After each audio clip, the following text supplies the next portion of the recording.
Good evening, everybody. Welcome on back to baseball here in MLB 11, the show. I'm Sean, streaming 5 nights a week. Today we have 4 games of action for you, and I actually have my notepad ready to roll. We're going to Tampa Bay to see the Red Sox take on the Rays, then we'll head to Atlanta, Marlins Braves.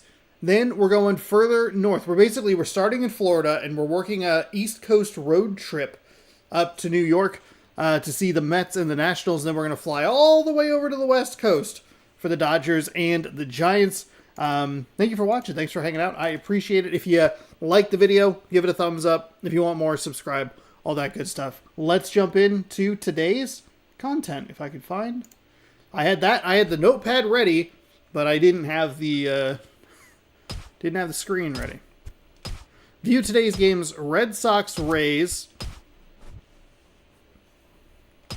We will head to Tampa Bay. Phil Hughes taking on Brian Matzuz. I'm not 100% sure on that last name. My bad. I realized that I forgot that the camera does not like green. My green shirt is not a fan of. But that's okay. That is okay. Happy Tuesday to all of you. I gotta remember. Yes, indeed, it is a Tuesday. The days are blurring together. Oh, you know what I forgot to do is fix the thumbnail. I looked at it, and I was like, oof, it's still not right. 9-8 Boston Red Sox taking on the 7-9 Tampa Bay Rays. The AL East, is very crowded for all these teams. So wins against division opponents, I think, are going to be a big piece of the puzzle as we move forward through the rest of this. And I think that the divisional games are going to start to ease up a little bit. I would have to go in and look at each individual team, but I know that Seattle got the Angels very early in the season. I think 6 of their first 9, 7 of their first 10, something like that, were against just the Angels themselves. So, all right. I forgot that I can skip that. My bad. Christian Liu stepping up first for the Boston Red Sox, center fielder, and then it's first baseman Justin Smoke, right fielder Jason Hayward, left fielder Carlos Lee, third baseman Adrian Beltre, designated hitter Jorge Cantu, second baseman Blake DeWitt, catcher Benji Molina, I see C, and I just think center. Shortstop is Jason Bartlett. So a couple of switch hitters at the top of the lineup, only 2 true lefties for the Red Sox today.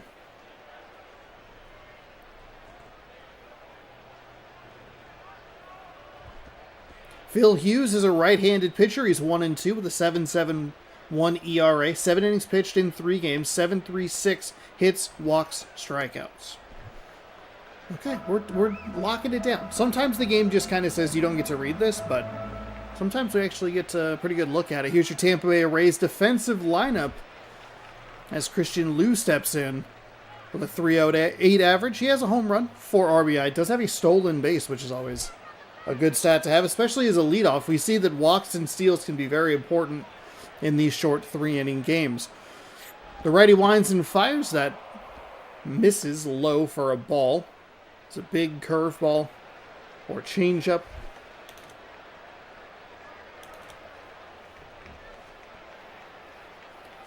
This is a very bad color matchup. I'm a little surprised that the game allowed this, but just remember what pants the team you're rooting for is wearing. Is it white pants or gray pants? It is nice that we get variance in the jerseys. This one's just not great. Catcher can't get to that one. Doesn't matter. It's in the dirt and nobody's on, so 2-1 is your count. Right-hander having a little bit of trouble. The movement looks good on that pitch, but the location is lacking. He almost has too much movement.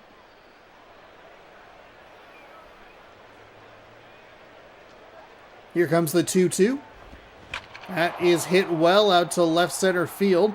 Left fielder is chasing it, but it'll get all the way to the wall. It'll be a leadoff double as the throw is in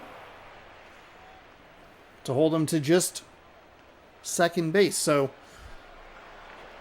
going to be interesting to see, can this Tampa Bay pitcher, looking at this early, Can he get some strikes with the curveball? Can the Red Sox hitters lay off the curveball if he can only throw the fastball for a strike?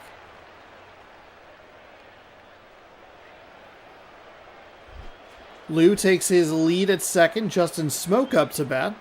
We have seen a bit of Boston over the last 4 or 5 days, so sorry about that. But also, sometimes the wheel picks, sometimes you need a little clickbait. They're already going to go out to talk to him because he's thrown a couple in the dirt. 2 that have been blocked or caught by the catcher, but the catcher has missed one and it did get to the wall. That would give the Red Sox an extra 90 feet. Smoke takes a look at that one low. Should be 2-1.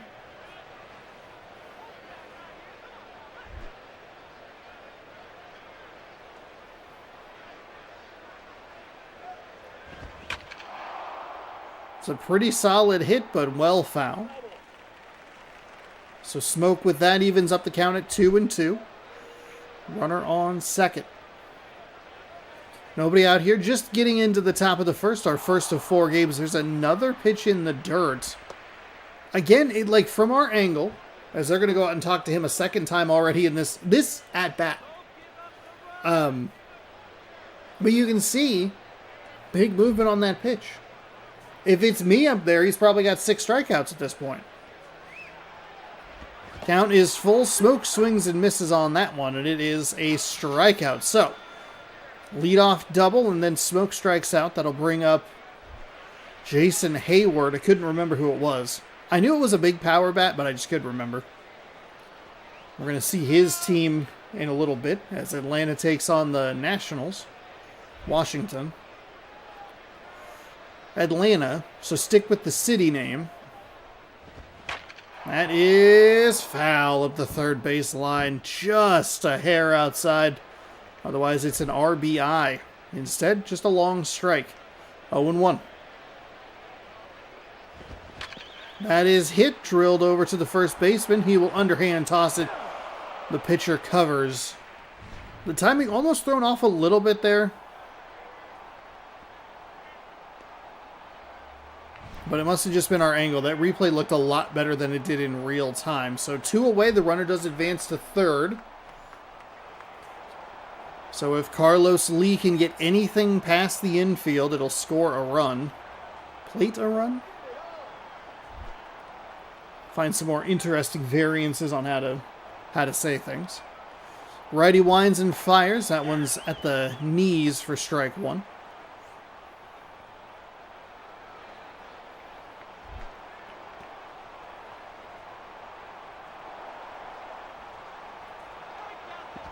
Ooh, they weren't able to lay off it. I think it was actually pretty well located.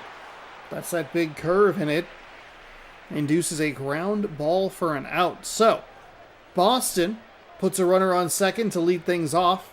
My kryptonite, a leadoff double. As we take a look at this Tampa Bay Rays lineup, it's Franklin Gutierrez, Go Mariners center fielder. Nate Schierholtz, the designated hitter. Jason Worth in right field, Kelly Johnson at second, Mike Morose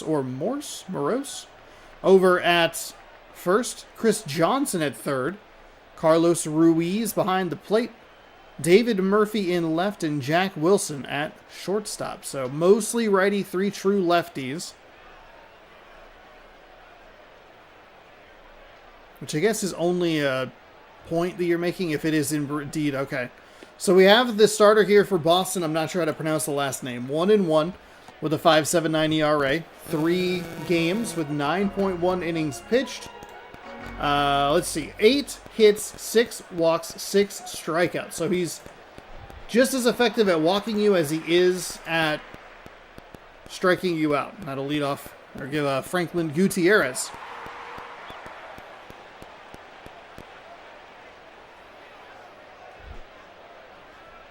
Get a hole in one? Sir, this is a baseball game, not golf. The lefty readies and fires. Gutierrez takes high for a strike. Nice location to open him up here.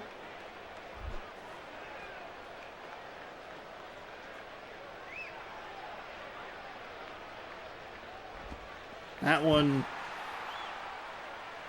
Both pitchers really wanting to use that big drop, curveball, circle change, change up, whatever. Already we have seen not a lot of control. That's the fourth or fifth one. Granted, only the first for the Red Sox, but the fourth or fifth total that the catcher has not been able to get to. Here comes the 1-2. Gutierrez, that one sails on him. It's going to be a ball, 2-2.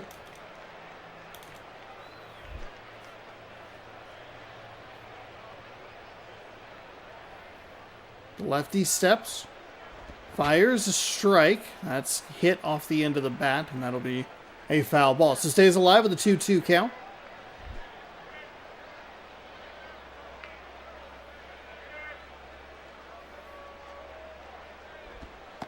Ooh, man, that's a nice pitch. Gutierrez doesn't love the call, but he is down on strikes, and that'll bring in Nate Schierholtz.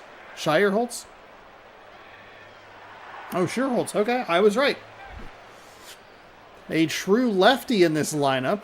Has a 0-0 average, and we have not seen him before, so interesting position to put him in, the second batter, and against a lefty. 0-1.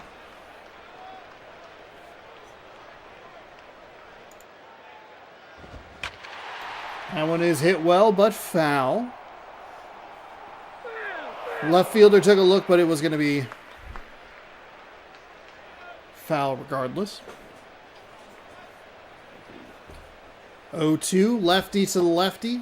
Misses outside for ball 1.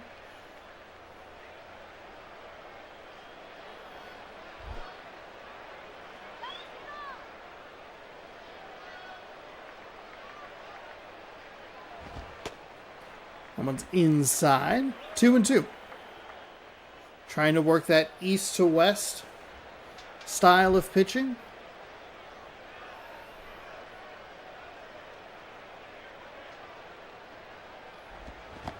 Ooh, thought about swinging, able to pull back.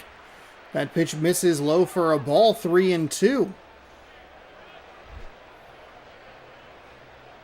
Nice job by the Tampa Bay batter. Why did they wear the same color? I get like it's a little bit different. He took 4 straight balls. That'll bring in Jason Worth, 375 average. Has a long ball on the season and he's driven in 4 runs.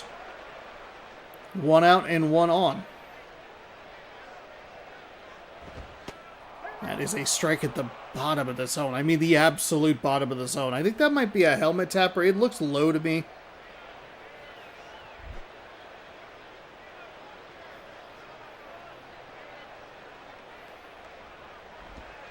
That one nicely blocked by the catcher. Would have given up a free 90 feet to Tampa Bay if it got to the wall, but it's a lot of green and yellow in the crowd for some reason.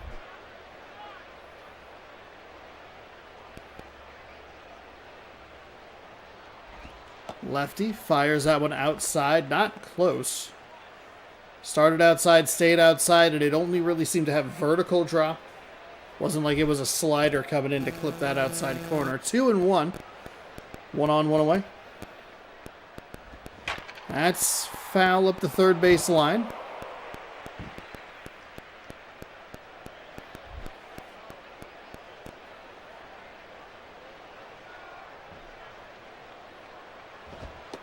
That one's high out of the zone for a ball. So this Red Sox pitcher has done a good job getting ahead of the batters, putting 2 strikes on them, and then he just kind of falls apart.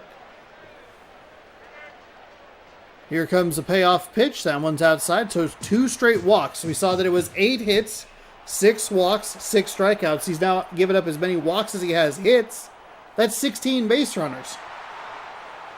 That's a lot of base runners in just, I think it was 3 starts that he had. So a runner in scoring position. That is mashed, but foul.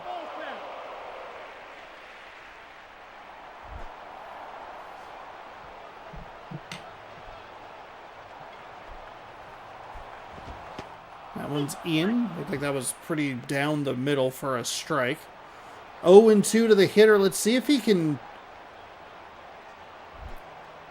if you're the pitcher for the Red Sox, do you try to take advantage of the passiveness on an 0-2 count? The potential passiveness? No, he misses inside. The last two Tampa Bay batters. Ah, man. He just needs one good, weak little hit. Oof, got the strikeout that time. So the Rays set down one at a time here. Could spell trouble for the Red Sox and a positive or a positive for the Rays, depending on how you're looking at it.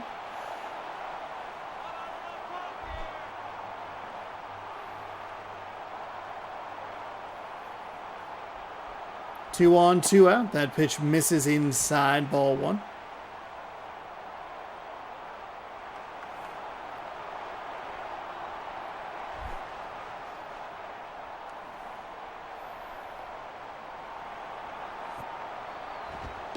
That's low.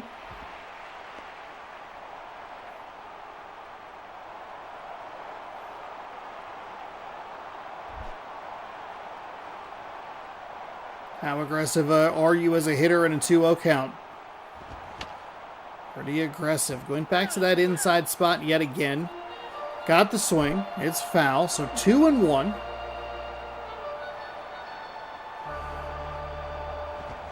That is hit well out to right field. Looks like he might have a beat on it. It's going. It's caught at the wall.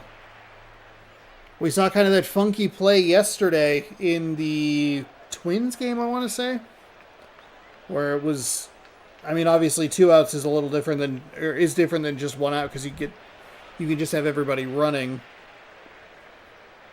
But I thought we were going to have a similar situation there where the ball was maybe just a little too high. But instead it's an out. We will head to the top of the second. 0-0. Finally able to figure out what's in my eye. Tampa Bay no hits, a couple of walks, but they do strand 2. That one's well inside.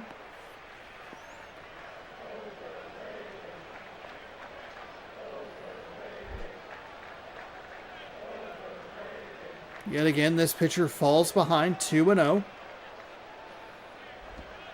That's way inside, almost gets him 3-0.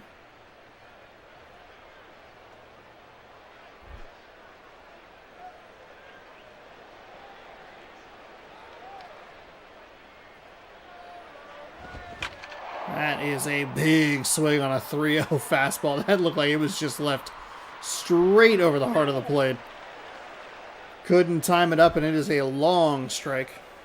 The left fielder made it over in the area before the ball came back onto the screen. That'll be hit. Nice attempt at the jump, or at the leaping grab by the shortstop. But it's just over his glove, and I don't think that one's as funky as that one we saw down in Florida. Which I still need to make a clip of. I made 2 notes for clips in that video. I need to make the shorts. Well, maybe I could do that tomorrow for Thursday and Friday. Will I do it? Who knows? My pitch is well outside.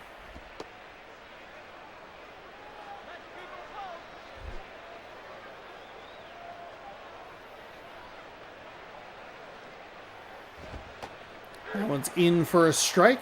Top of the zone.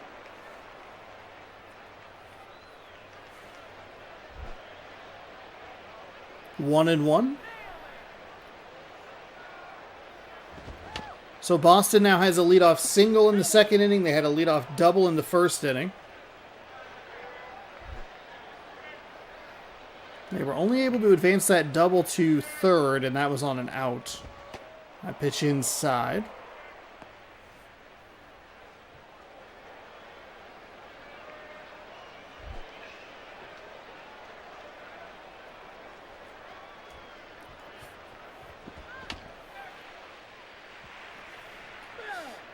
And that missed.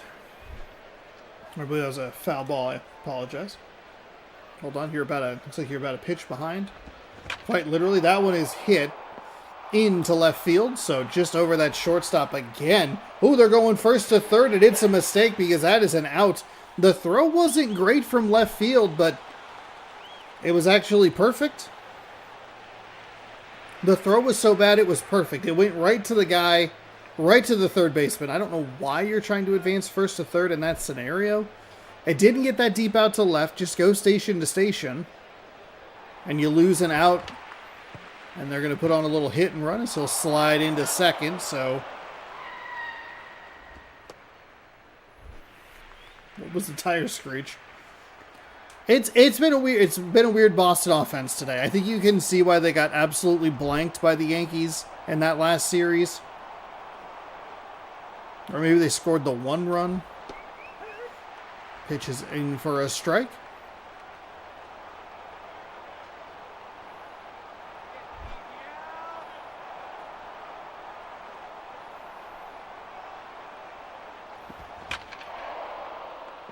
He left that big curveball up, not able to time it up. Early on the swing, pulls it foul. 0-2 with 2 away. Runner on second. That time he's able to get to it. That'll get down, and he'll go around third. Weird route for the center fielder who doesn't touch it until it gets all the way to the wall. He ran next to it, looking at it on the ground, going, "Hey, buddy, I'm going to get you one of these days, ball. Don't you worry."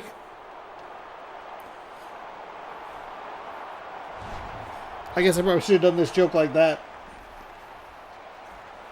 I'm running. Nothing inappropriate, okay? It's just running.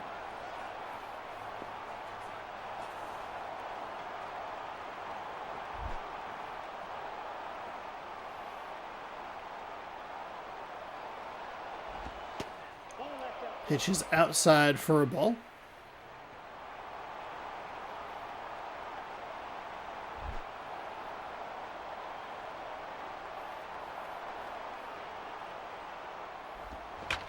That is hit well out to center field. It does not have the distance, but Boston able to get on the board. Thanks in part to 3 hits in the inning there.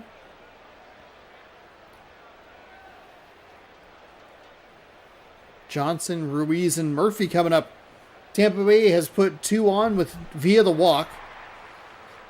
Let's see if this Boston pitcher can settle down, start throwing strikes more consistently. It actually hasn't, I guess saying that and then kind of backtracking a little bit, he's been able to get ahead and put them with 2 strike counts. He just hasn't been able to pay it off. And they're right on cue, gets ahead, strike 1.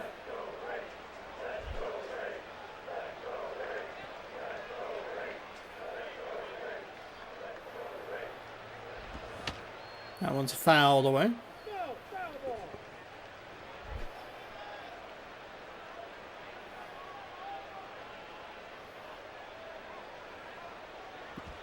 Lefty fires. It's rolled over.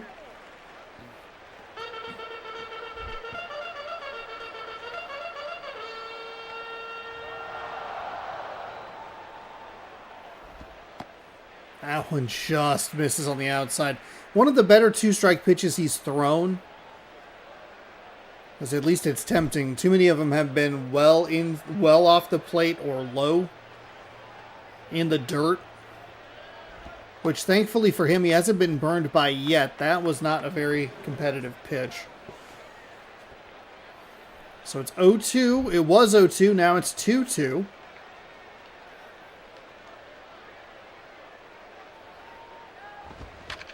That one jams. I'm a little lost of patience there from the Rays batter. I don't know that was really in the zone. Our angle a little funky, but just kind of lost his patience. Lou makes the catch, and that is 1 away.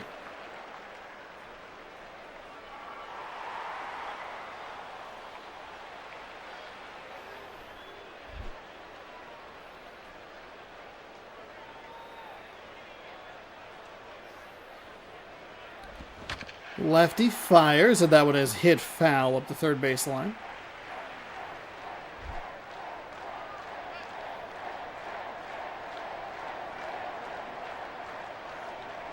Ready's the 0-1. That one is hit well out to left. Does it have the distance? It is over the outstretched arm of the left fielder. He's going to get to second, no problem. It's a stand-up, 1-out double for Tampa Bay, their first hit of the game.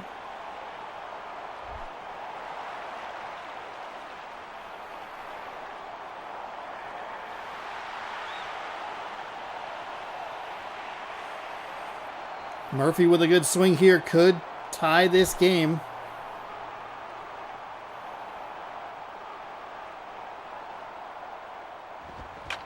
That one is popped out to foul territory. He is going to try to advance to third, the right fielder.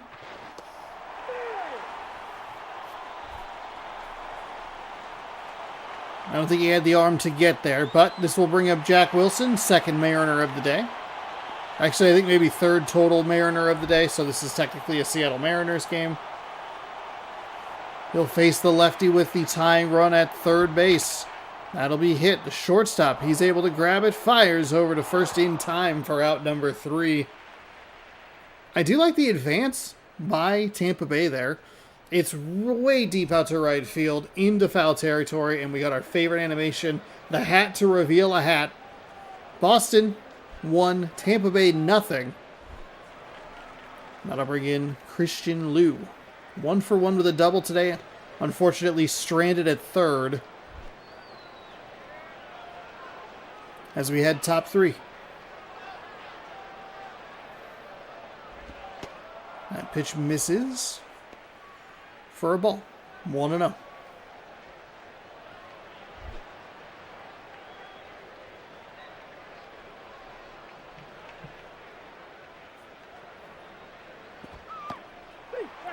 Gets the call on that one. And that's a pitch that he's gone back to the well to over and over again, but he just hasn't been able to locate it in that low portion of the zone consistently. A lot of it's been in the dirt.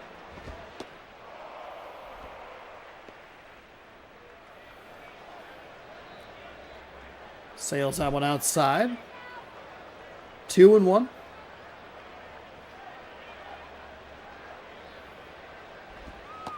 That one misses low as well. 3-1. Good opportunity here for Christian Liu to maybe open things up a little bit. Pick your spot, see if he throws it near it, and try.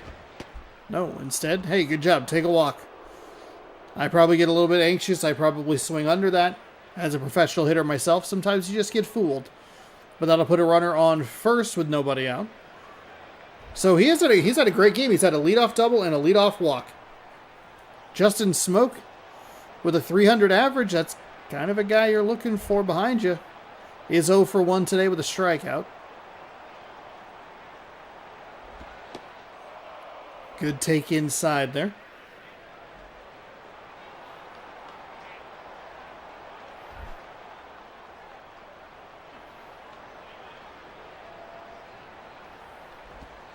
That one did not ever come back down. Up and away for ball 2.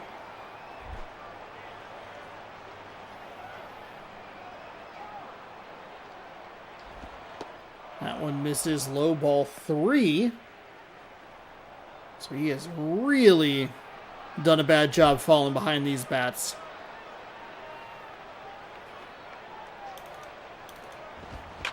That is hit well out to right field. That's the kind of swing you like to see with a 3-ball count. Doesn't need to be blasted, just needs to get it into the outfield, see if he can advance that runner a little bit. Good base running from Boston. Station to station. That'll bring in the lefty, Jason Hayward. Takes a hack. That's off the end of the bat for strike 1. Foul.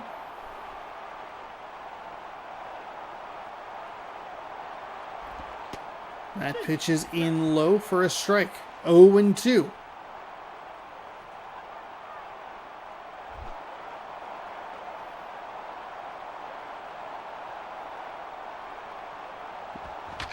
That is foul.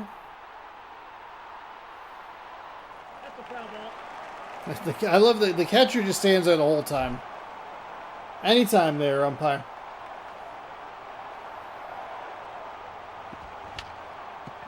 That one chopped in front of...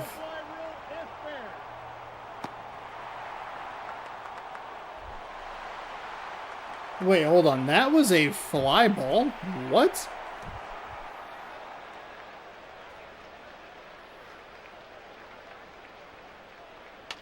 Oh, okay. For some reason, because of where okay. For some reason, I thought it was off the home plate. Kind of a good break there for the Boston Red Sox. You really don't want a grounder in that situation. That's probably an easy double play.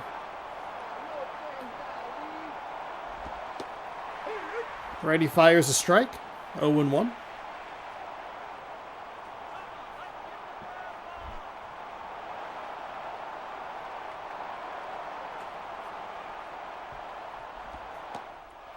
That one misses low.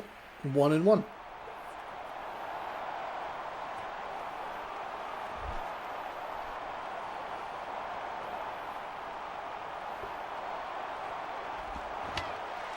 Hit foul.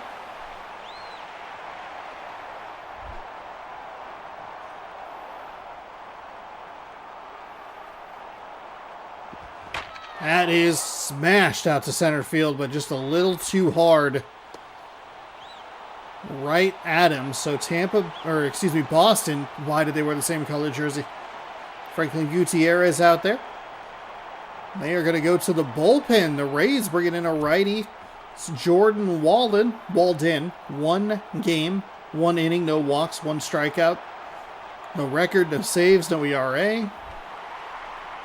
Adrian Beltre, 1 for 1 with a single today.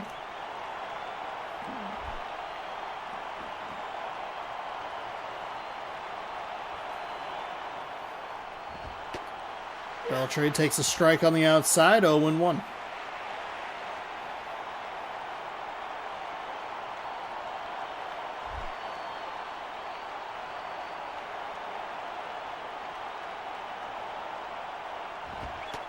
That one misses low.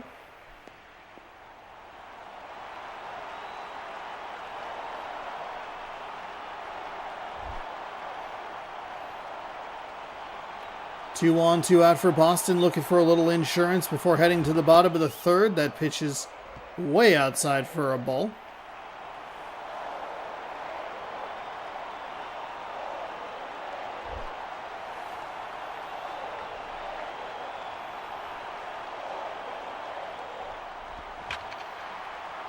Ooh, we just missed it. Are they going to send him around third? They are. The throw in from right, cut off by the pitcher, slides in safely at home. And again, we just see the cutoff really not beneficial for any of the teams so far. And we see the first baseman run right over the ball. It's almost like this game is on a PlayStation 2, and it's maybe not the most... It's maybe a little broken. That is hit out to right center.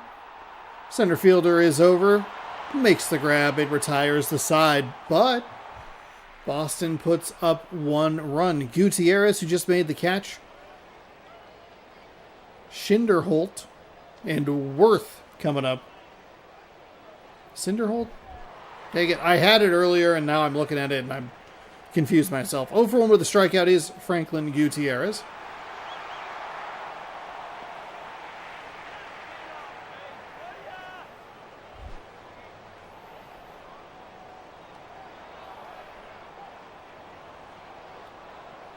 Lefty winds and fires. That one's outside for a ball.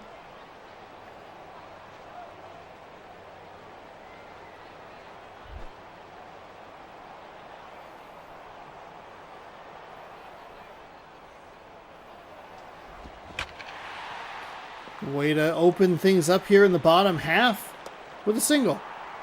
So a lead-off single for the Rays. Only their second hit of the game. Gutierrez does a good job just getting those hands in. Tried to jam them, but couldn't.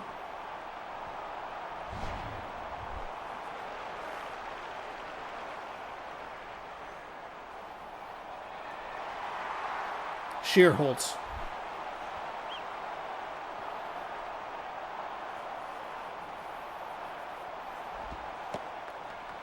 Lefty misses outside. Ball 1.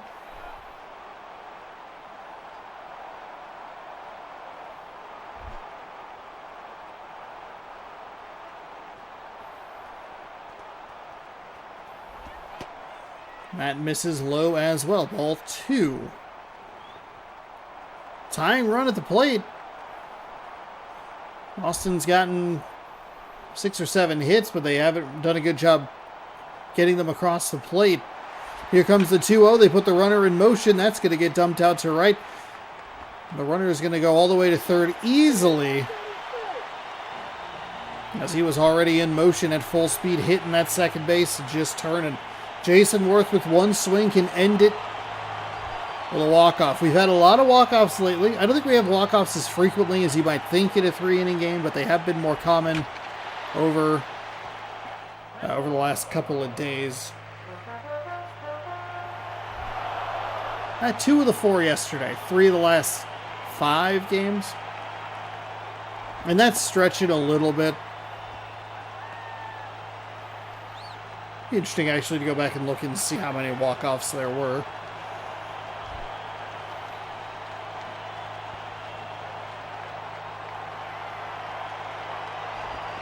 That is foul up the third baseline.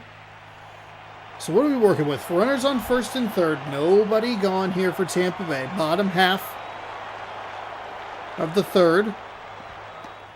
Worth takes a strike on the outside, and now Boston's in a really interesting position here, because if they can induce a ground ball double play, which is not a guarantee with how, depending on how hard the batter hits it, there are a lot of flubs between the shortstop and the second baseman. We saw in the previous inning that the defender just ran like right over the ball.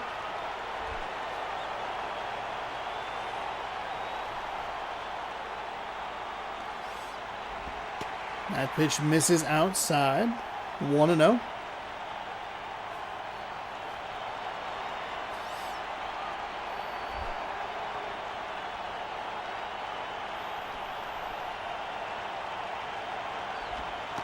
That's in for a strike right at the bottom of the zone.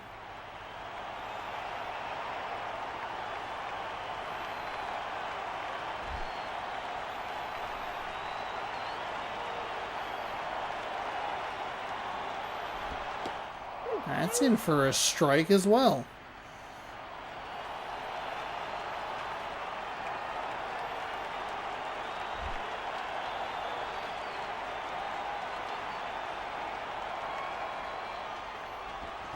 Ooh, boy, a big swing and a miss on that one, and that'll be 2 down for Tampa Bay. Jeff Fulcino. Fulcino? Okay, I was right. 1-0 record, 4.1 innings pitched, 4 walks, 4 strikeouts in 4 appearances. Excuse me. And they're going to play the matchup here, righty versus righty.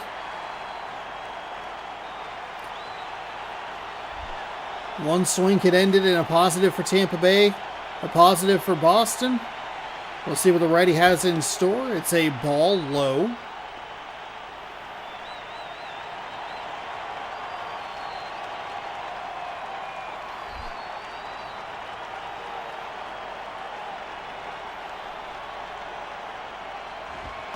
That pitch misses as well, so falls behind 2-0 in a big spot here.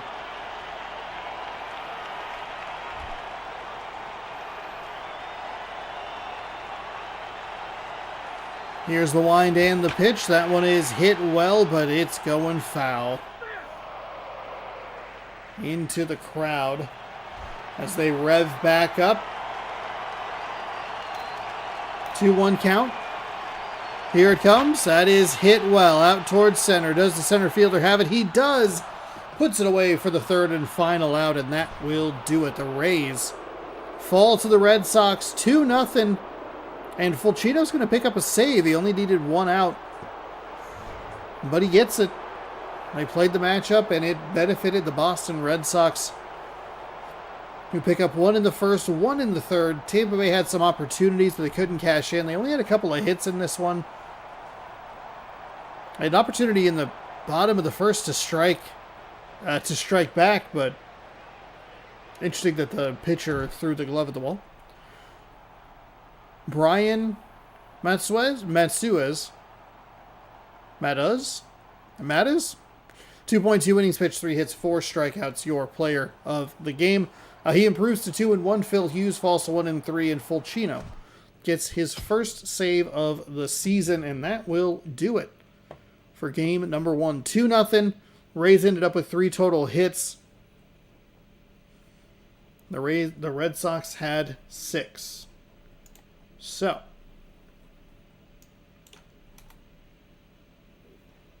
okay, don't know why you needed to do that, computer, but okay. There's a very small video file that you needed to delete, but you didn't need to give me a... Oh, really quickly before we jump into this Marlins Braves game, which is our next game. We actually have these 3 in a row. Red Sox Rays, Marlins Braves, Nationals Mets. And then we're going all the way to the West Coast. Yankees over the Orioles, 5-3. So that's a big win for Boston. Now the Red Sox and the Yankees each have 10 wins, but the Red Sox have struggled mightily against the Yankees. I guess saying that in a different way would be that the Yankees have spanked the Red Sox. How about that? I think we've watched the Yankees-Red Sox 3 times, and the only reason the Red Sox won the first game that we watched was because the Yankees threw a ball into the camera well for some reason. It was a very weird game on both sides. The tying run got walked in, and then the go-ahead run... Or was the Yankees got one? I don't know. It was a mess, is the point. But we're heading a little bit further, or we're heading north to Atlanta. It's Florida taking on Atlanta.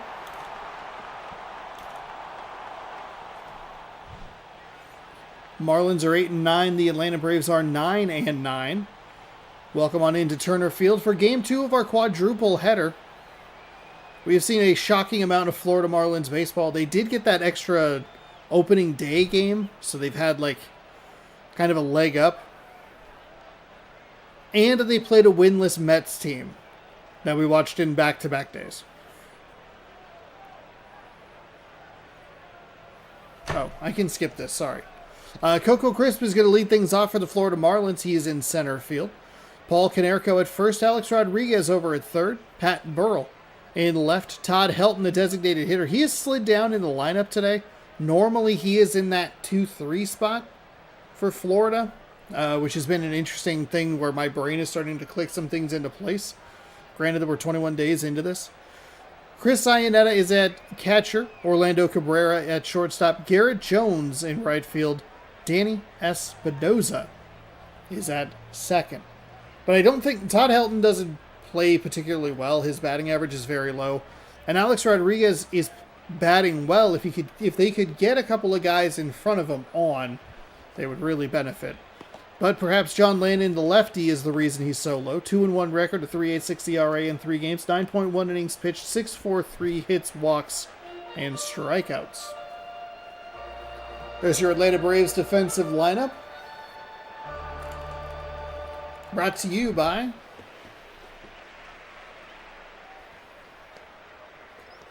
Trojan Condoms, the best defense against pregnancy.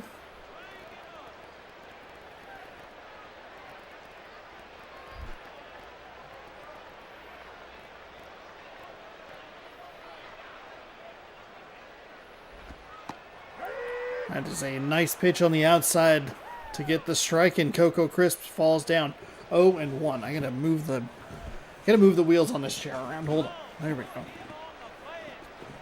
There's a spot that this chair likes to be in, and I can just feel it slowly moving to the left. It's driving me nuts.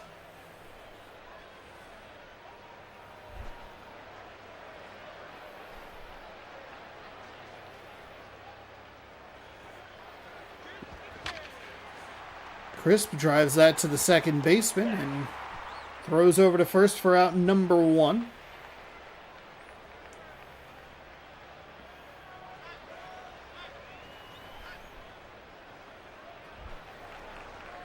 Paul Konerko, he has a .240 average, a couple of home runs, 3 RBI.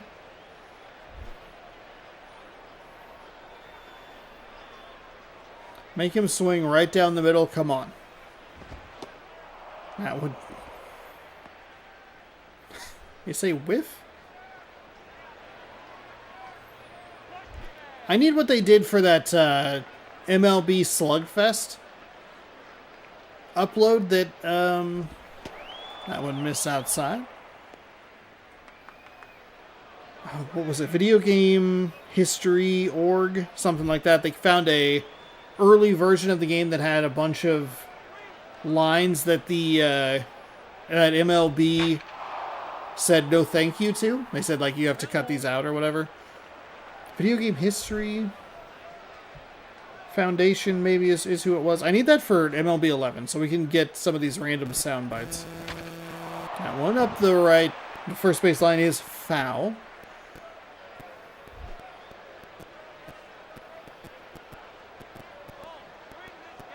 Here comes the 2-2 from the lefty. That one's fouled up the third base line.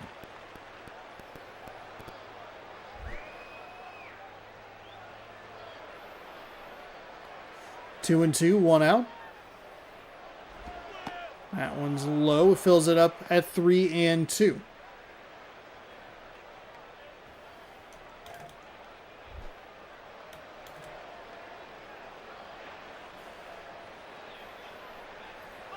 Payoff pitch on the way, and that is foul up the third base line. Stop me if you've heard that before.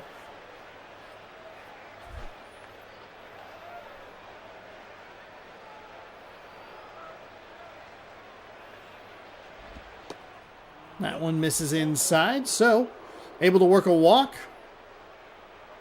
Nice at bat by Canerco. Now to bring up Alex Rodriguez, who was hitting really well early in the season. He's cooled off the last couple times we've seen him. It's really dropped. That batting average has really dropped. He was batting near 500 toward the beginning of the season, and that's, I mean, in the 3 spot, you're getting at least an at-bat a game, maybe 2. So it is pretty impressive. It is down to 308, which feels, you know, still great, but definitely a reduction. You're not going to keep up a 476 batting average all season. It's just not going to happen.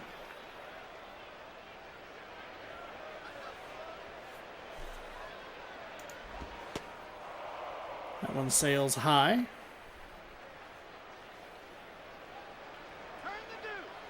Turn the deuce, everybody. 1-1. 1 on, 1 out here in the top of the first. Game 2 of our quadruple header. That'll be lined up the middle of center field, and they will play station to station. Not trying to be too aggressive there.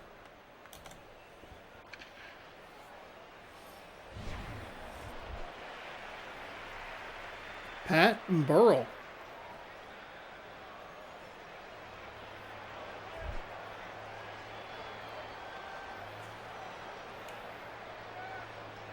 Here comes the 0-0. That one is at the top of the zone for strike 1.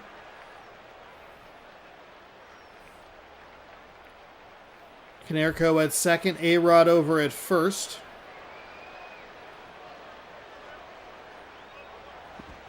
Ooh, gets under this one a little bit. This should advance the runner to third.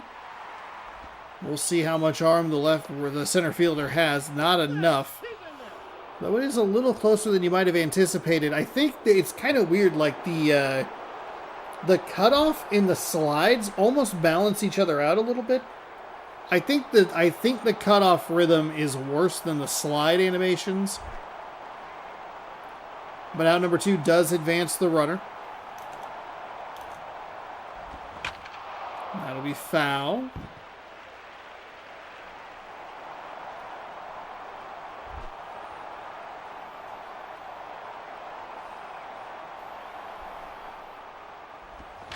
That is flared into left. Left fielder making a run for it. Just gets down. With 2 outs, they're sending everybody, and that will score a run for the Florida Marlins here on the top of the first. Little 2-out damage. That's a lefty-lefty matchup, too. So a nice job by Helton to drive one in. Chris Iannetta. No home runs, no stolen bases, no average. Does have an RBI.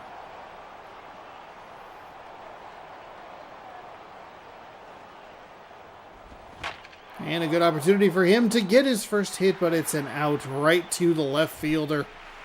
Just didn't drop for him. Take a look at the Atlanta starting lineup here in just a moment.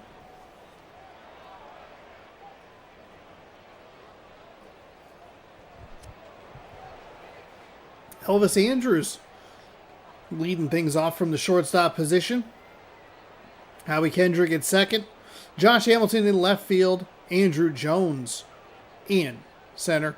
Matt Joyce over in right. A.J. Przinsky behind the dish. Ross Glode, the designated hitter. Mark Tehan. Nope. Tehan? Tehan? I'm not sure. I apologize. At third base. Gabby Sanchez over at first. Joyce, to the name I can't pronounce, there's the lefty lane there. They'll be facing Justin Masterson, a righty. 1-2 with a 3.12.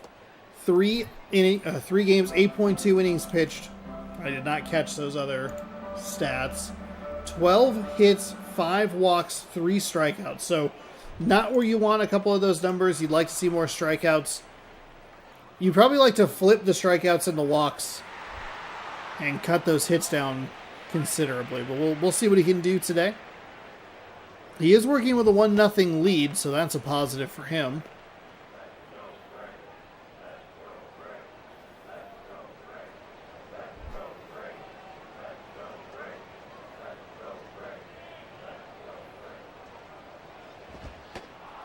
That's in for a strike right at the top corner. High inside corner. It is a nice pitch location.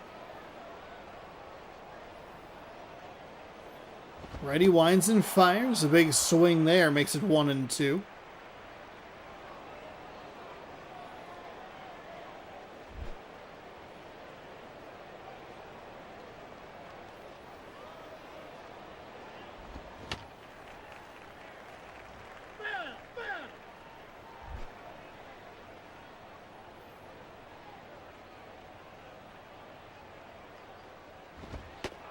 Ooh, gets the called strike 3. Win back to that high inside corner.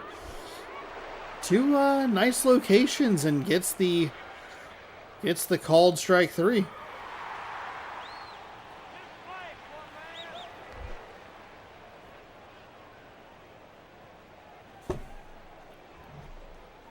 So a good start here for the Marlins. And talking about you want those walks and strikeouts maybe flipped a little bit. Tries to even it out. 5 walks now. 4 strikeouts. Nobody does fall behind this batter. 1-0. And falls behind 2-0 as that one is up and out of the zone.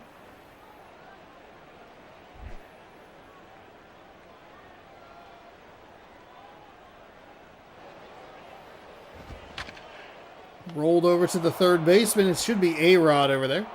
Strong fire over to first, and that is out number 2.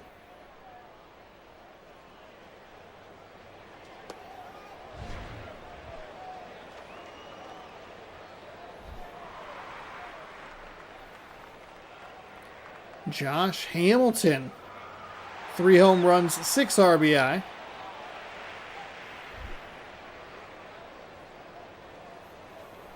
The righty nods, and as he looks to match up against this lefty.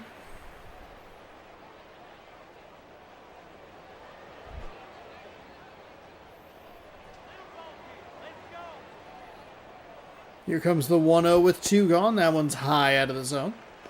Ball 2.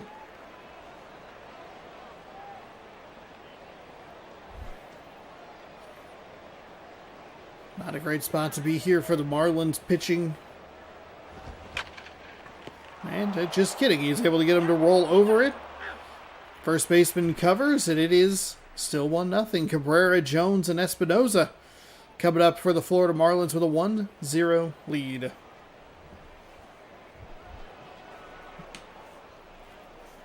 Orlando Cabrera.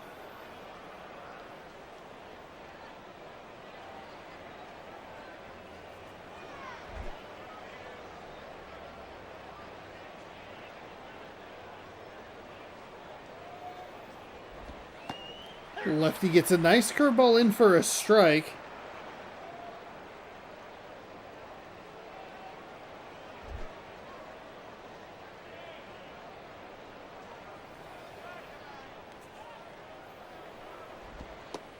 That one does miss up high for a ball.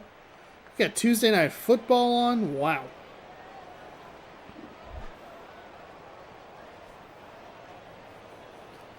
Just does not seem like the Golden State Warriors travel east very well. Lefty misses that outside.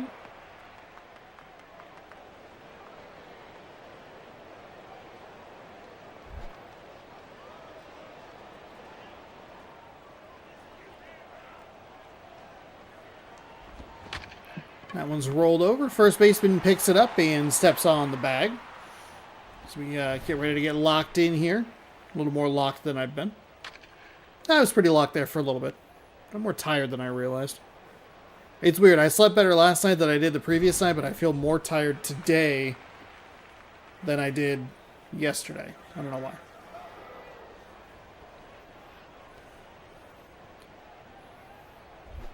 So the lefty steps in with just an out.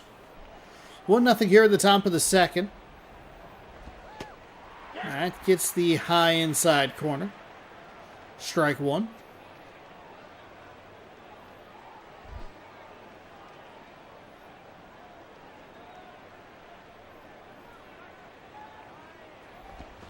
That is hit well, but driven foul. It is way up there. Second deck.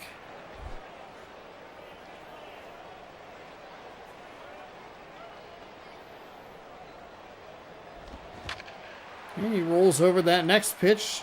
Shortstop picks it up and fires over to first. It's out number 2. So good contact on the previous pitch, but well fouled, and then just drives that one right into the ground. Hey, been there, done that. Over and over and over again. Danny Espinoza with a .250 average.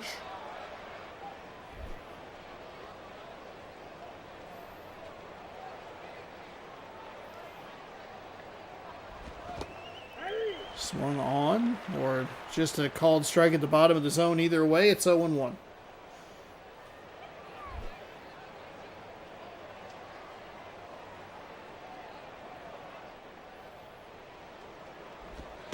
That one's inside.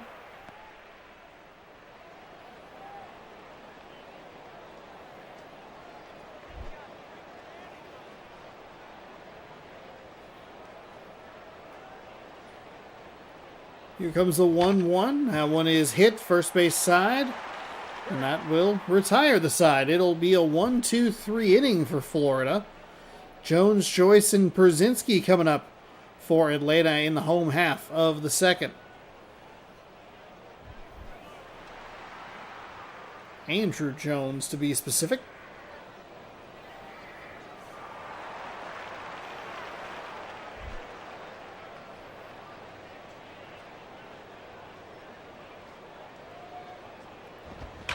Righty, the third baseman didn't even try. Probably should have been maybe a dive at it.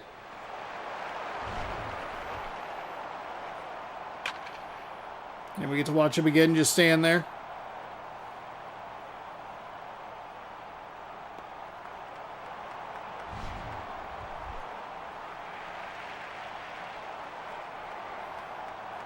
Matt Joyce has a .333 average.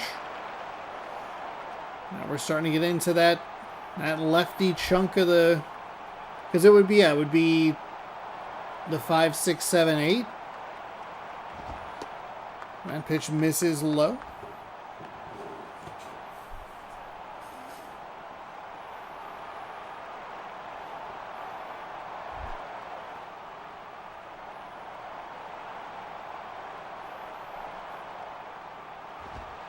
That pitch misses low as well.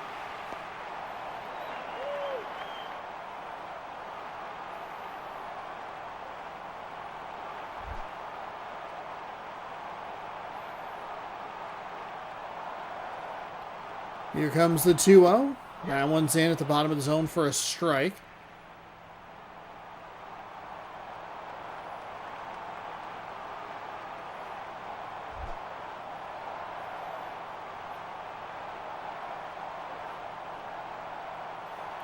Two and one misses low to make it 3-1.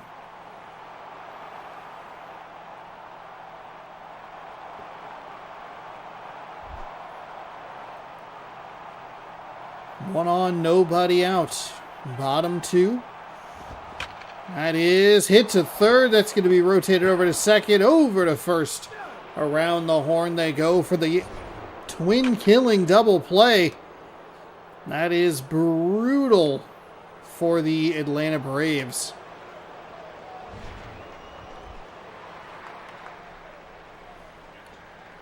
Wow. So Przinski comes in with a 200 average.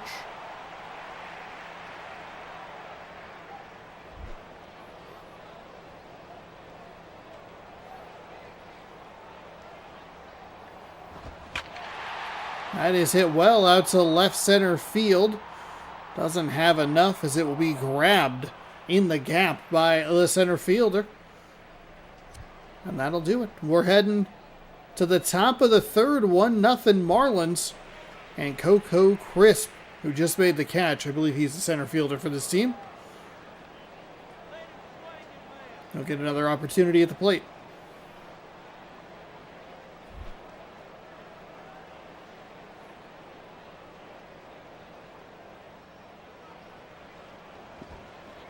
That pitch misses and gets all the way to the wall. If you're going to miss, if everything's going to go wrong on a pitch like that, let it be with an 0-0 count and nobody on. That one is low.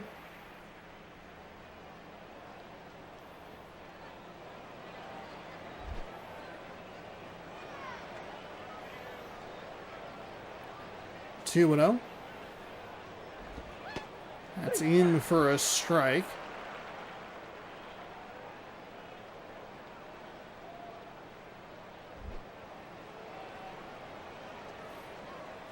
It's a 2-1. That is foul up the first base line. Just missed a hit there. The lefty winds and fires. That is hit kind of just a lower trajectory. And that means that it's an out instead of another potential foul ball.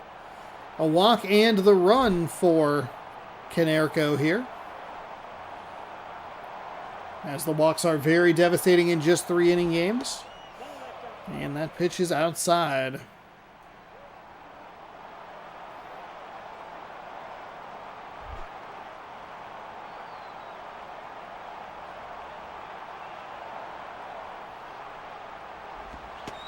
That gets in the zone for a strike. 1-1.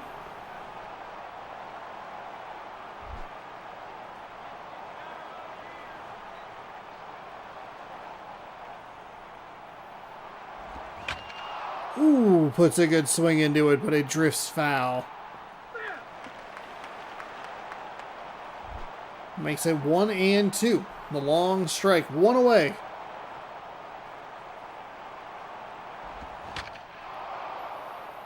I don't know how he got that kind of air under that one. Somehow got to it. 1-2.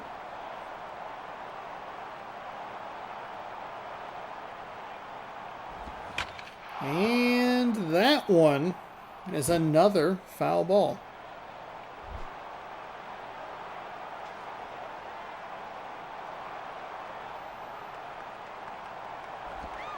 That pitch is inside.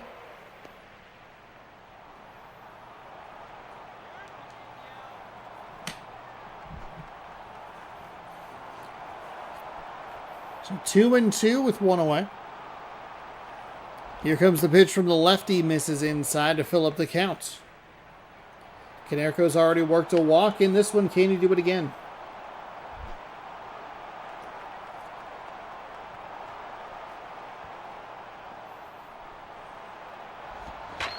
He cannot. Instead, he ups the ante by crushing a solo home run out to left center field. He got all of that payoff pitch. It is 2-0 now, and that'll bring up Alex Rodriguez, the 3-hole hitter for the Florida Marlins, excuse me, here in this one. 411 majestic feet, or the distance was a majestic 411 feet. 2 ways to say that, while including the sponsor. That home run was brought to you by Majestic. A-Rod's 1 for 1 on the day.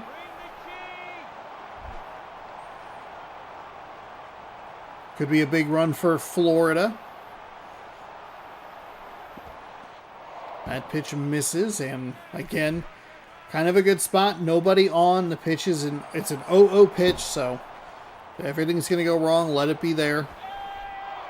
Okay, maybe don't do it twice in a row. 2-0 on pitches that the catcher could not wrangle.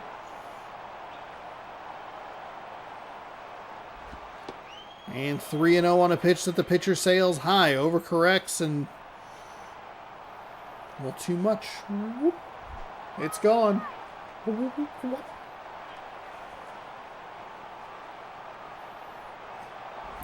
Lefty fires, gets the strike in the bottom of the zone.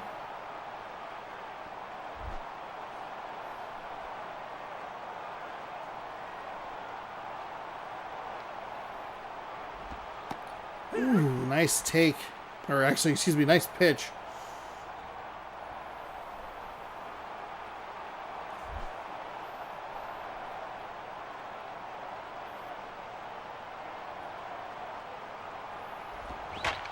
Oh my goodness, A-Rod puts a charge into this one and it is gone. That is back-to-back home runs, and they will bring in Chris Ray. They are not even messing around with it. They are just like, you know what, 2 long balls? Go to the guy. He has a 7.88 ERA in 6 games with a 1-2 record, 8 innings pitched, 4 walks, 7 strikeouts. Who cares? Can't keep doing this. Pat Burrell's coming up.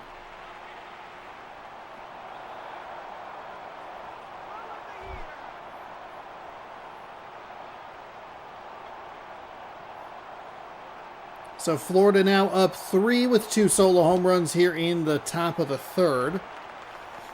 You can see that Burrell wanted a piece, or all of that one.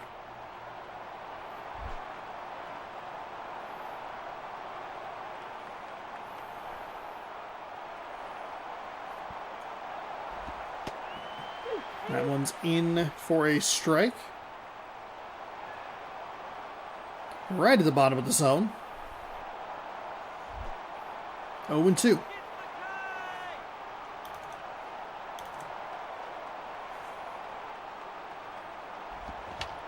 Tries to... I don't know what that was. He got the swing at the pitch high in the zone, or even out of the zone. Rolls over it, and thankfully for the batter, it's foul. And then went right down the middle, and Burrell just could not figure it out. So that'll give him 2 away here in the top of the 3rd. Todd Helton will step in. He has a single and an RBI. 259 average.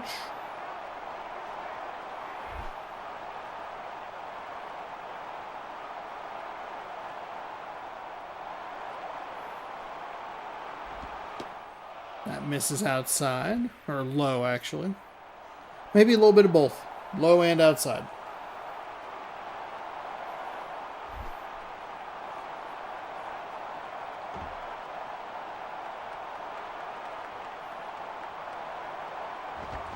That is hit. Second baseman picks it and throws it over to first.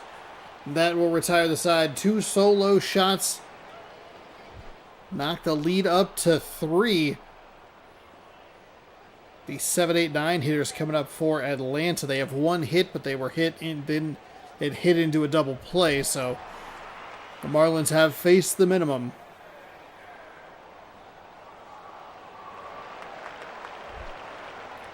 So here's the lefty, Glode. There's 2 more lefties, Glode, and then the next guy whose last name I cannot pronounce. That one gets the call for a strike right on that inside edge.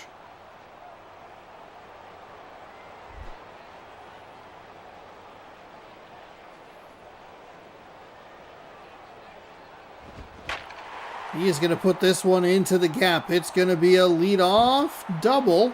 Wasn't sure if it was going to be an automatic double or just an old classic stand-up double, but either way, Mark Teahan stepping in. He has a runner in scoring position, and the rally starts with a leadoff double.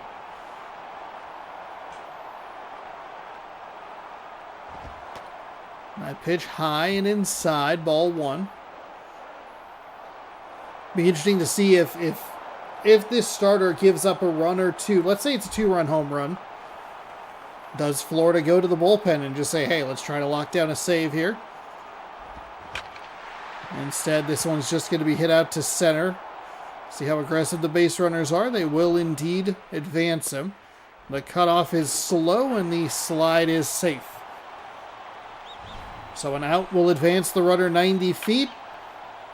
Got under it just a little bit. That shot was a little bit of a brutal cut with the Jumbotron in the background.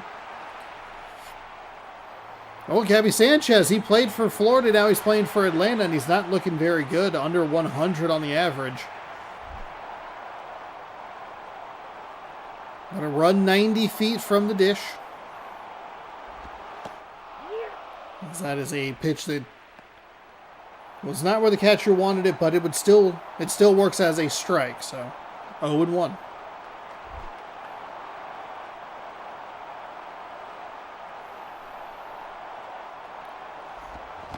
Swung on and missed. Got him with a slider. Saw a bad slider that they definitely wanted on that outside area. And it slid kind of in, but that one stuck and dove.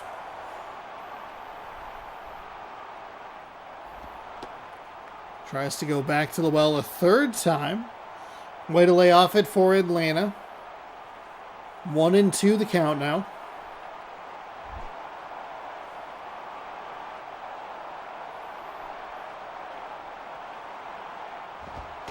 That one is cold, strike 3. I think he went back to that slider again. I don't think it slid very much. It was actually a four-seam fastball, Sean. You're an idiot, but at least you're handsome. 94 miles an hour on the four-seam fastball. Really nice location. And sets him down looking. Can't really do that. I mean, with 2 strikes, you don't want to leave your fate in the umpire's hands, but with a runner on, see if you can at least try to get that run across. I think Florida would have thrown it to first just to say, hey, we're getting the for sure out, but then how's that change the complexion of the rest of the game being up? Or being, I'll leave with a 2-run cushion rather than a 3-run cushion. And that pitch misses low.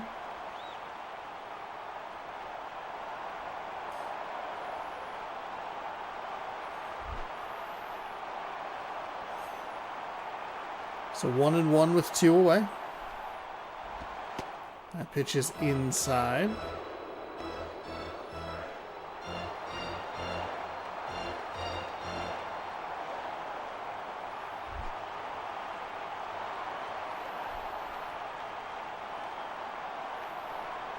Here comes the 2-1. That is hit to the shortstop.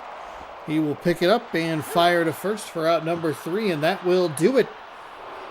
Florida didn't really even need those 2 runs. Right? They definitely came in handy with the runner on third, but 2 solo shots in the top of the third secure this win, or help Florida secure this win, and they will win this one by 3. Atlanta. What's the record? We have Justin Masterson, your player of the game. 3 innings, 2 hits, 2 strikeouts on the day. He improves to 2-2. Landon falls to 2-2, excuse me. Caderco with home run number 3, and Alex Rodriguez with just his first home run of the season. Let me pull up the photo here if I can. Florida reaches 500 with that one and drops Atlanta to 9-10 on the season. As we get ready for game number 3, which is the Mets taking on, I believe it's the Nationals. It is indeed the Washington Nationals. And then we will have our 4th and final game of the day, which will be the Giants and the Dodgers. But we're going right down here.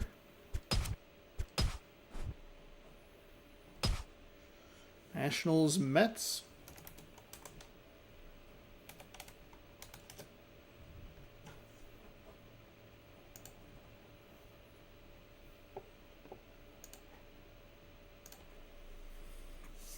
Oh, usually I save, but that is okay.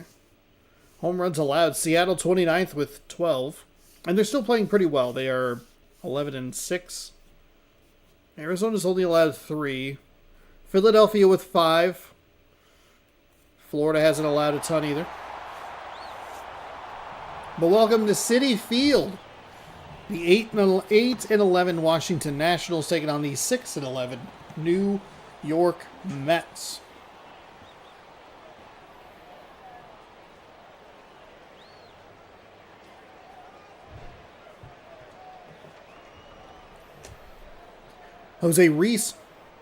Reyes, is going to lead things off for the Nationals. He is the shortstop. Delman Young in left field. Ryan Howard at first. Kelly Shoppich. Behind the dish, Mike Cameron in center field. Chris Coughlin, designated hitter. Chase Headley at third. Carlos Guillen, at second base. And Angel Pagan over in right field. 4 switch hitters in the lineup for the Washington Nationals. So how do you deal with that? Gio Gonzalez 1-2 with a 5.63 ERA in 3 games. He has pitched 8 innings to a 10 hits, 3 walks, 8 strikeouts. I threw an extra A in there for no reason. Hunter Pence out there in right, which is always a fun thing to remind yourself of. And Pablo Sandoval. So a couple of guys that you would think, hey, San Francisco Giants, huh? No. New York Mets. So the lefty is ready. And Washington only has those 2 true lefties as they face a left-handed starting pitcher who gives up a hit on the very first pitch of the game. Lead-off single to the first of 4 switch hitters in this lineup. The other 3 switch hitters are at the bottom of the lineup. So once you get to that 7 spot, 7, 8, 9, 1, you're just not going to be able to get an advantage unless there's someone who's significantly worse against a handedness of pitcher. Big swing and a miss. Saw what his teammate did and wanted to do the same with maybe a little more pop. It's 0-1.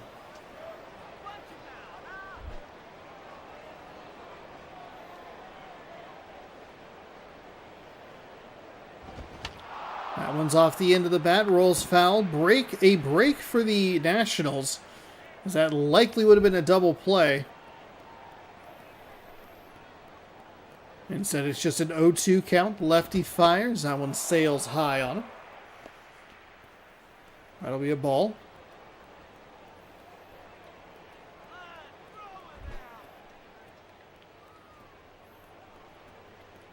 One and 2.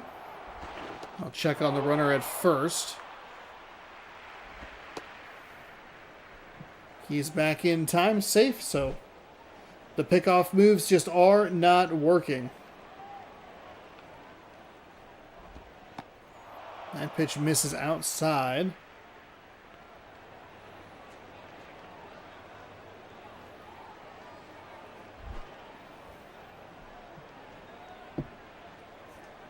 Two and 2.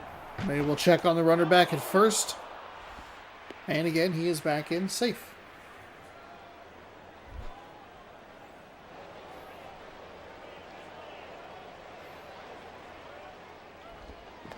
That's going to get all the way to the wall, so they check on him a couple of times, and then they allow him to advance to second anyway.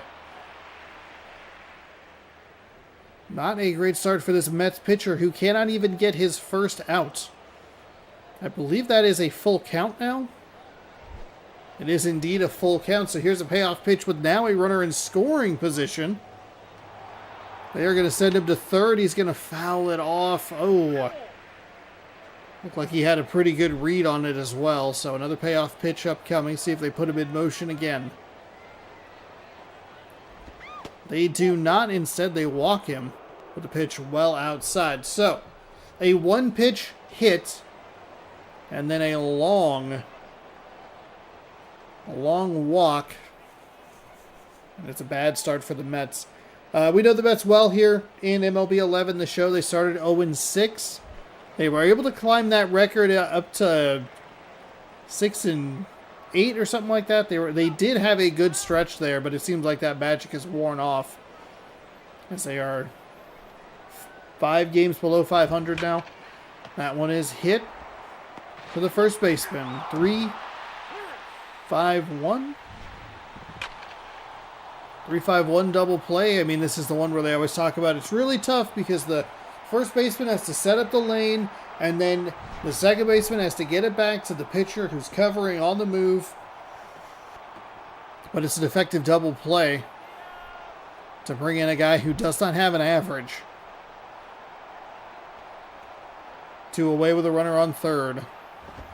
That is hit, and that is why those double plays are so big.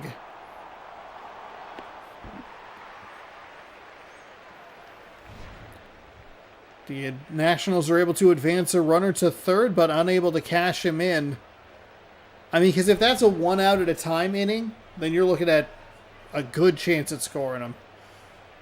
Mets are coming up here in the home half of inning number 1. Denard Span, the lefty, will lead things off. Ulineski Betancourt. Yeah, I think that's the way to say it. It's one of those names I see. I feel like if I just say it, Ulineski Betancourt, it's a lot better than me thinking it through. Pablo Sandoval. Betancourt is the shortstop. Sandoval at third. Aubrey Huff, first baseman. Right fielder Hunter Pence. Left fielder Connor Jackson. Second baseman Dustin Pedroia. Ramon Castro's behind the dish. And Ramon Santiago. That's right. Roman and Roman. Your designated hitter. A switch hitter at the bottom of the lineup. So 2 true lefties. It's Span and Huff. And a couple of switch hitters mixed in with all the righties. Randy Wolf is a lefty with an 11.05 ERA. I didn't have a shot at that one. I don't even know if I'm going to be able to get it on the replay. 11.05 ERA. He is 0-3 in 3 starts. He's thrown 7.1 innings pitched. He's given up 14 hits, 6 walks, and 5 strikeouts. And I don't think I would have. I rewound it just to give myself a for sure chance at it. So it's a lefty-lefty matchup to start here. That is hit. So 1 pitch, 1 swing for both sides for their leadoff hitter. And it results in a leadoff single.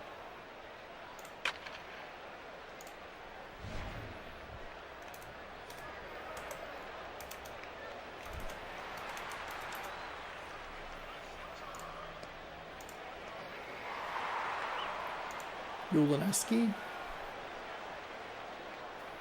We're on the right track. I just don't think we quite have it right. So, leadoff hitter on first.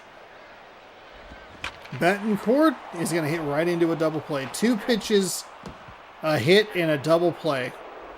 It's a very quick-looking first inning here for the Mets.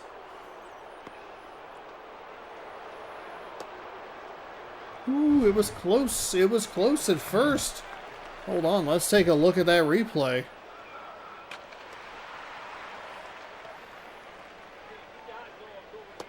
Okay, he was out by a lot. Never mind.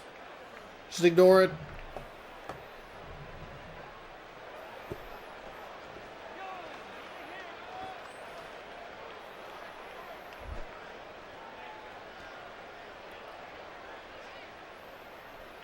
So Sandoval.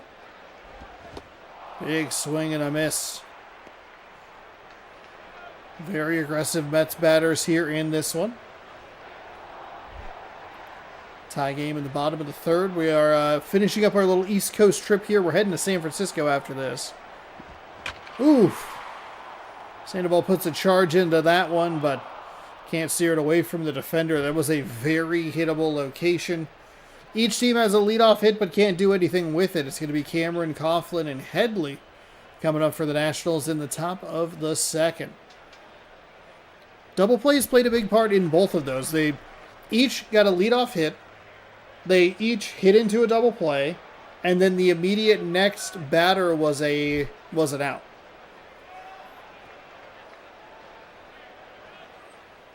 Let's see what Mike Cameron can do against this left-handed pitcher. He'll take inside for a ball, 1-0.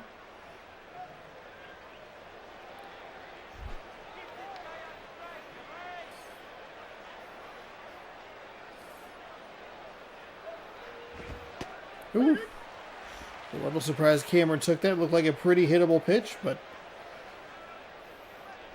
He's a far better baseball player than I am.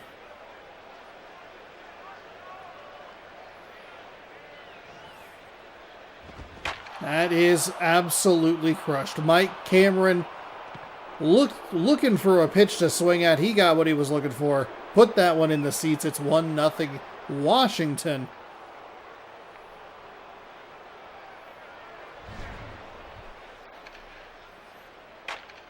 And another home run that we're looking at from the no doubt cam. Majestic 378-foot blast.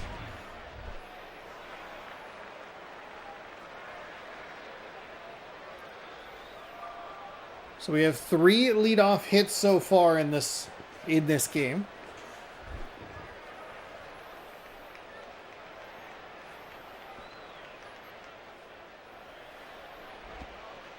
That one missed everything.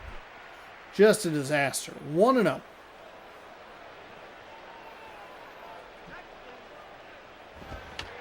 That one's fouled away.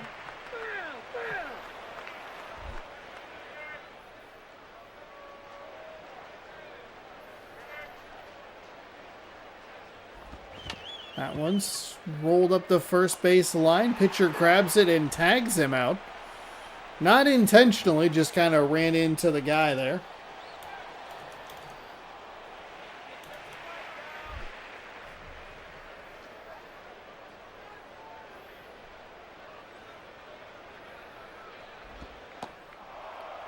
Big curveball on the outside, misses for a ball.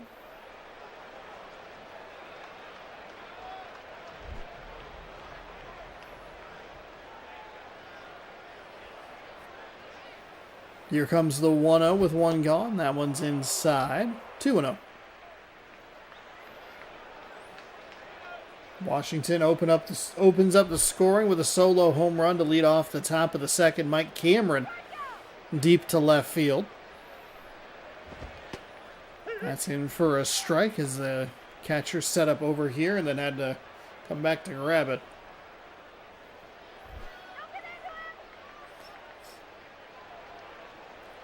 Two and one.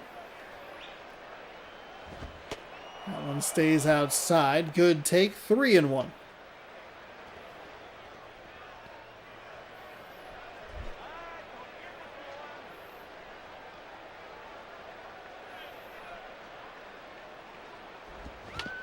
Rolls over the 3-1 pitch over to the third baseman. That is out number 2. And we'll bring in Carlos Guillen. So some aggression from the Nationals here on these 3-0, 3-1 counts. Not really benefiting them. I don't think the Cameron hit was on a 3-1. It's just, I think it was 2-1 maybe. That pitch is in for a strike. I can find out because I can look at my own replay. Can't go that far back though.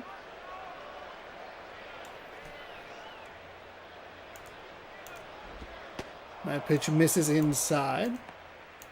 1-0, it's 1-1. It was a 1-1 pitch that's just right down the middle.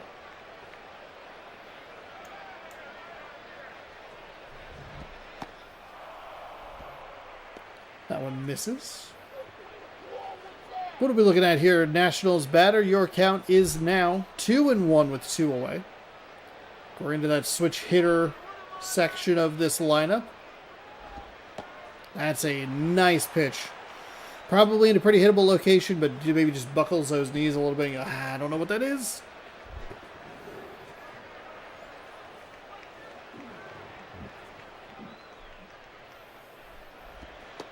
And gets him on the called strike 3 at the bottom of the zone. Mike Cameron, though, puts Washington out front 1-0. Huff, Pence, and Jackson coming up for the Mets.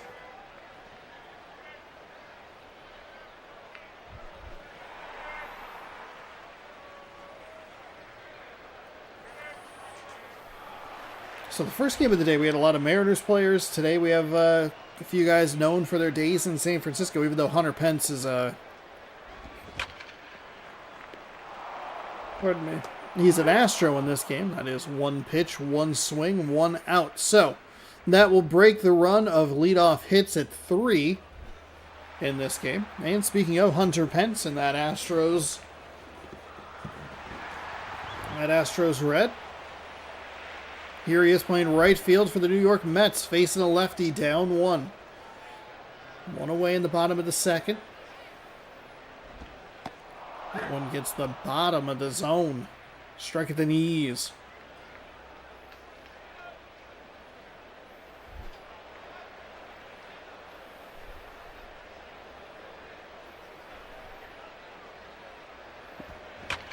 That is an out.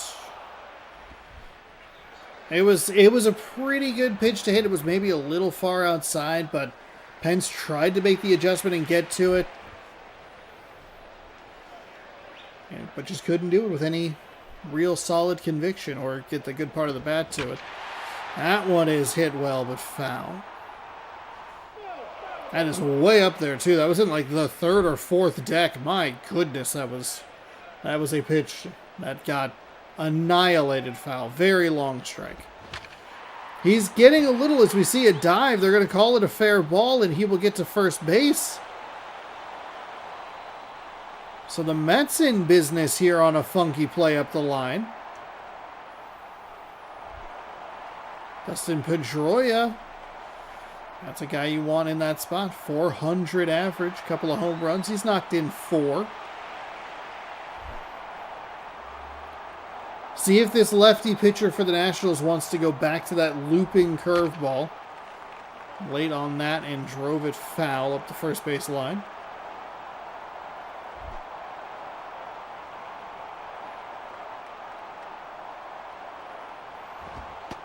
That pitch misses well inside for a ball.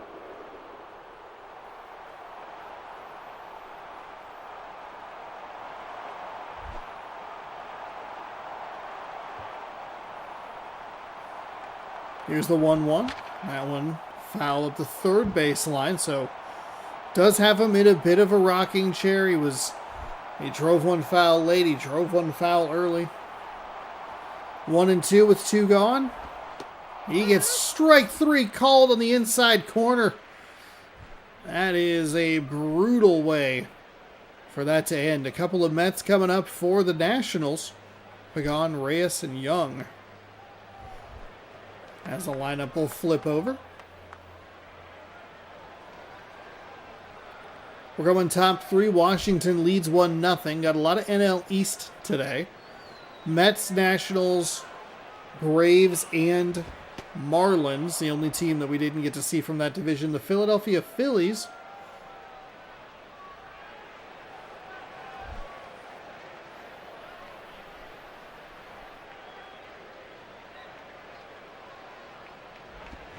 That is lined out to right. The right fielder, Hunter Pence, all over it. 1 away.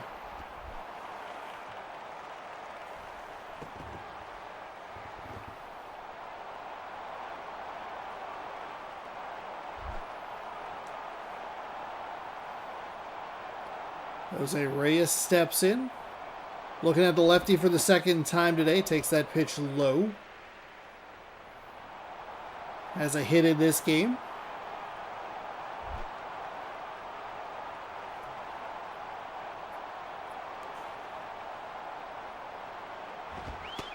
That one's inside for a ball.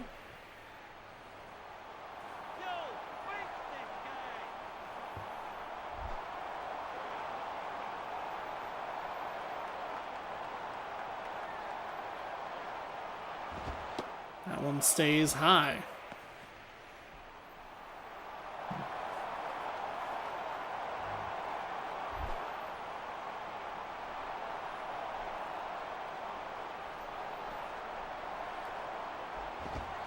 That pitch misses inside, so walks Reyes.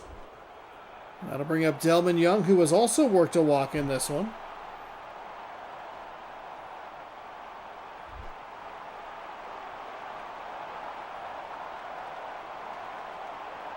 One on, one out.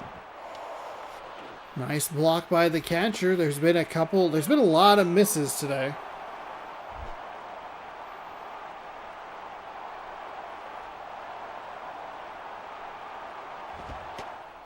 It's pitched out.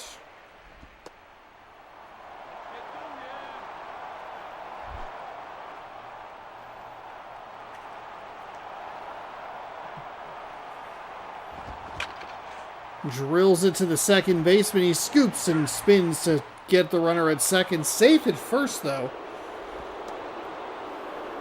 As the turn doesn't come quite quickly enough. I mean, it's a nice play by Pedroia to even get the ball in the first place, so it's nothing to be too upset about. You would at least take out the lead runner.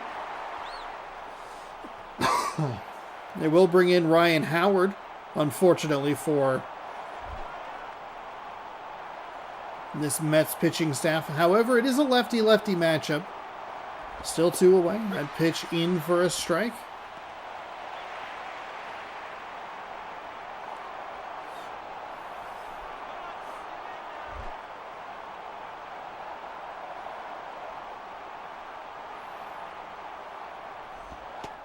That pitch is outside.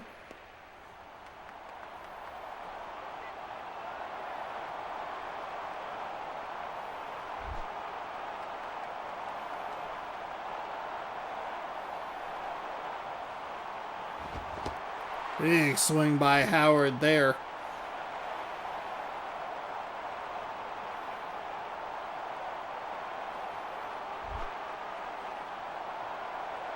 One and two with 2 gone. Howard rolls over. It's going to be Pedroia at second again. He'll fire over to first. That's a pretty hard throw from where he was standing, but does get Howard. And that will take care of the bottom of the second. Or top of the third, excuse me. We are heading to the bottom of the third. Castro, Santiago, and Span coming up for the Mets, who are down by 1. It's MLB 11, the show here on youtube.com/ShotOnSourceRex. Thanks for hanging out. I appreciate it. No stream tomorrow. We'll have mini seasons posting.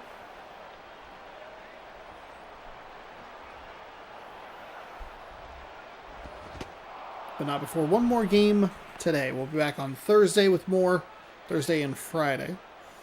Saturday, another episode of mini seasons, which has been fun, if infuriating. That competitive balance has been, the competitive timing has been rough, as evidenced by the first couple of games. A little peek behind the curtain. I am ahead on that series, so a couple on the back end that I already have recorded. That pitch misses low. I mean, the lefty here needs to probably be more aggressive. Worst case scenario, it's a tie game. I know you don't want to give up the lead this late, but I'd like to see a more competitive 2-strike pitch. At least tempt the batter to swing at it. 1-2 goes to 2-2. Or I guess 0-2 goes to 2-2 with 2 bad pitches.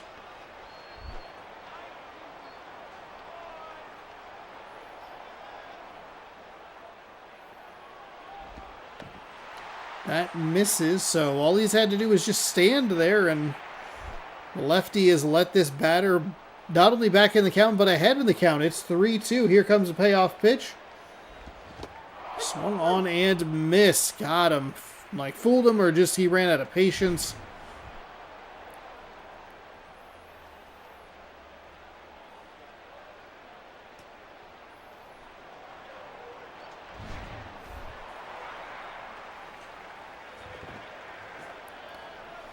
Ramon Santiago, 2.69 ERA.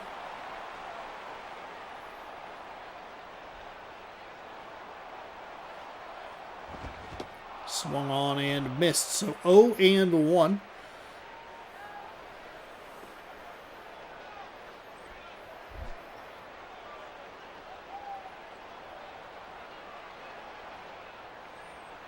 Lefty readies, fires. That is going to be a bunt that is popped up to the pitcher.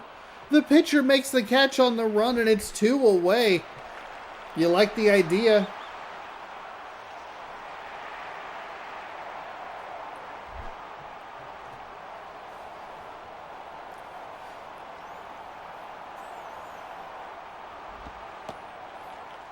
That one missed outside.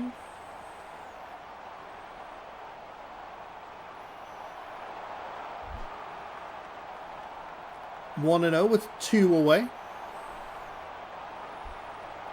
Lefty versus lefty here. That one sails on him. 2-0.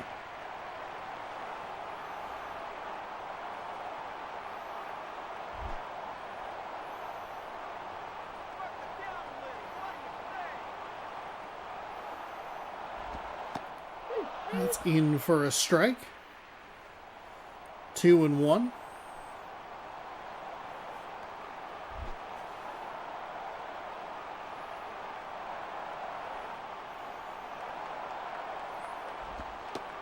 That pitch misses low.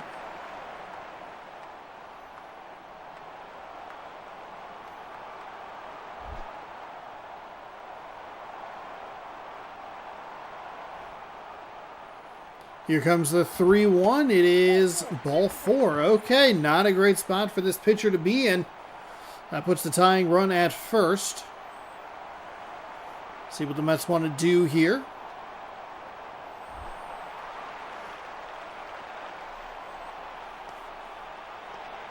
Unieski. I think I keep putting an L in there.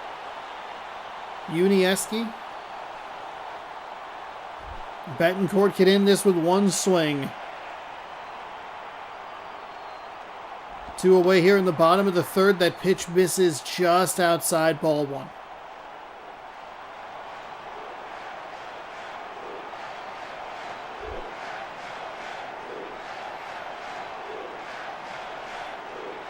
Lefty winds and fires. It's fouled away. They put the runner in motion there, so...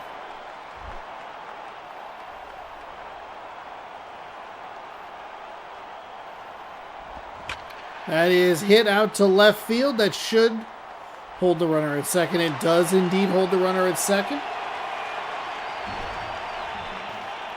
The Mets in business here as Betancourt hits or picks up a 2-out single. So the walk could be a problem. Pablo Sandoval. He has 1 home run on the season. Can he double that total right now? The crowd gets loud.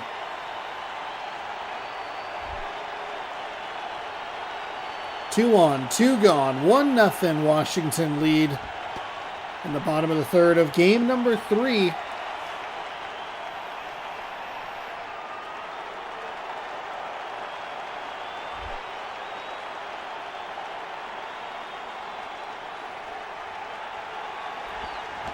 That is a strike. Not sure if that's on the location or if that's on the check swing. Either way, it's strike 1. 1-1. Crowd on their feet here in New York. Lefty winds and fires. It's foul up the third base line. Mets down to their final strike in this one.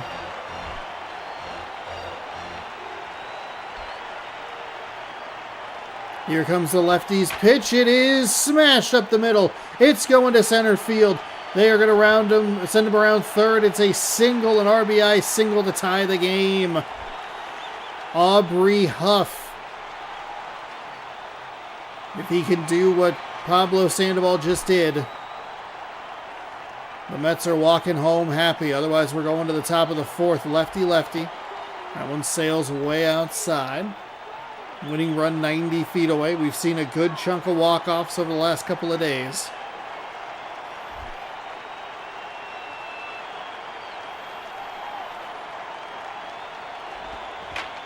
Huff is going to punch this one into center. It is not going to have enough as the catch is made near the warning track, about a step off of the warning track. The Mets have 4 hits, but they only have 1 run. The Washington Nationals, 2 hits, 1 run. The 4, 5, 6 hitters coming up. Kelly Shopik coming in to the game here. 0 for on the day. The lefty stays in for the Mets. That one's high.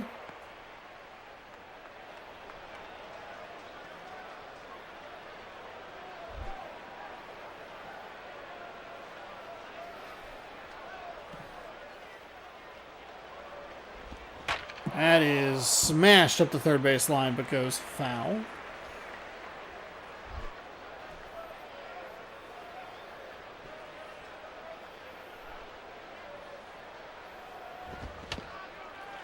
Rolled over to the third base side. Foul.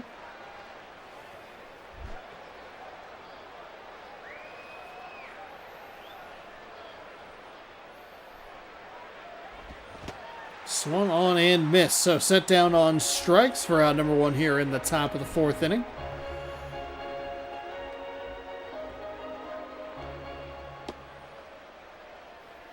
Over the top of it, and that'll bring in Mike Cameron. Hey, he's 1 for 1 with a solo shot.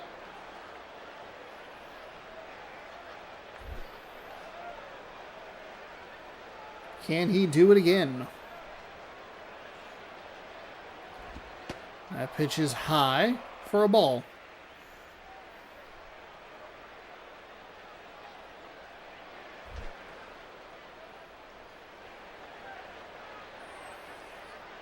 Lefty readies and fires.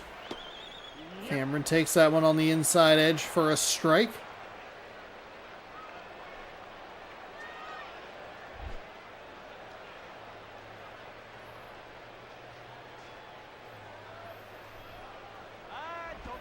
Oh man, I thought that was a danger spot. It is Cameron getting on base. He is, it is a single. I get that, but holy moly. That pitch looked dangerous. Chris Sampson's going to come in. 8 games with a 1-1 record and 8.64 ERA. 8.1 innings pitched, 3 walks, 6 strikeouts. No saves for him. Chris Coughlin is going to be the first guy that he faces with a 1.08 average.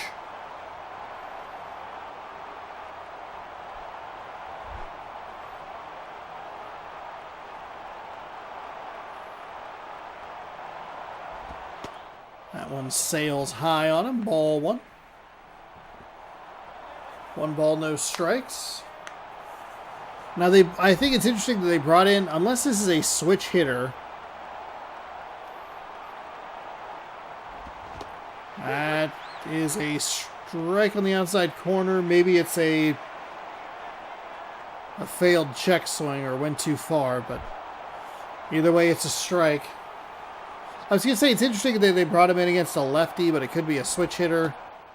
That pitch misses outside. He doesn't have a great average, so there's that.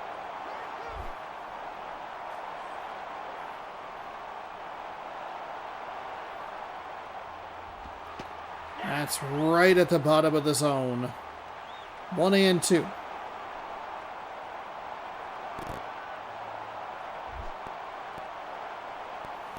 2-2, excuse me. 2-2. That one's inside. Brushes him back a little bit. Lucky he didn't get hit. That fills up the count with Cameron on first. They should put him into motion here with this payoff pitch. That's fouled away. And I think with the crowd noise, they did try to put him in motion.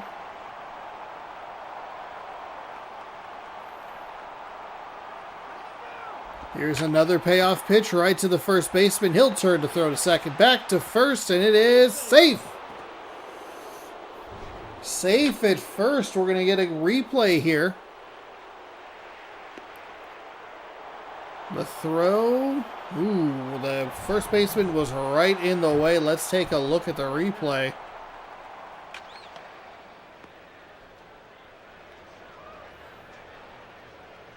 All right, here it is. You be the ump. Looks like he just gets that heel down, maybe. That would be the safe.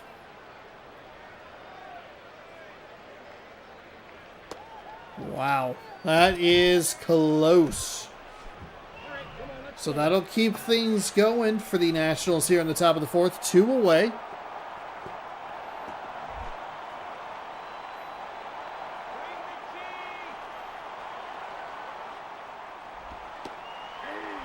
In for strike number 1.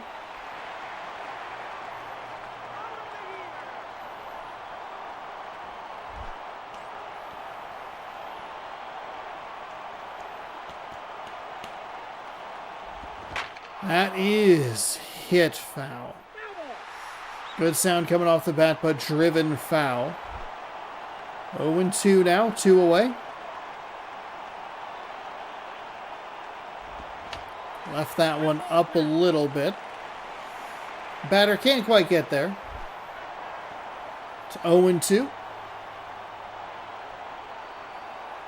The righty winds. Gets him to roll over to the second baseman. He'll fire to first. That is out number 3, and now the Mets will have an opportunity to walk it off in the bottom of the 4th.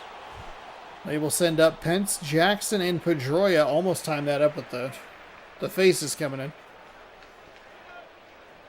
The 5, 6, 7 hitters. Pence is 0 for 1. He only has a couple RBI and a 200 average so far. No home runs. Not sure that he's the biggest home run guy in the world, but a leadoff double, something. See what he can do against this left-handed pitcher. He will hit it well but foul. That one stays up in the air for quite a while. Finally back in frame. Off the facade of the second deck.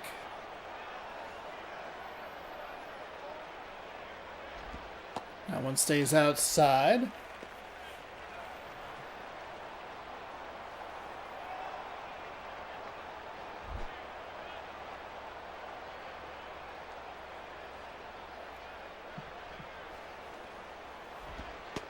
That's inside on the inside. That's a strike on the inside.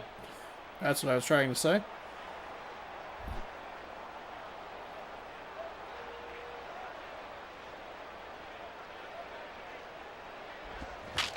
Breaks as bad as that one's going to drop to the second baseman. The first baseman came over to cover. What in the world happened there? The pitcher is so delayed. Look at him just stare at it as it drops in. That's the wrong PlayStation controller. That's a PlayStation 5 controller. Hunter Pence with the most bizarre hit we've seen this season. As the bat is going to break, and we're going to just look at this pitcher, watch this ball, and then realize super late that for some reason the first baseman came over to help. I don't know why he thought he needed to be there. It's clearly the second baseman's ball. The ball's going to get thrown over, but Pence is way out in front. What a bizarre play.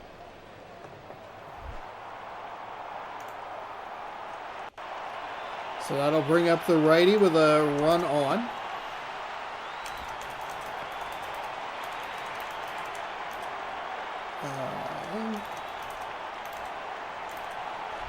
What are we at here? 153.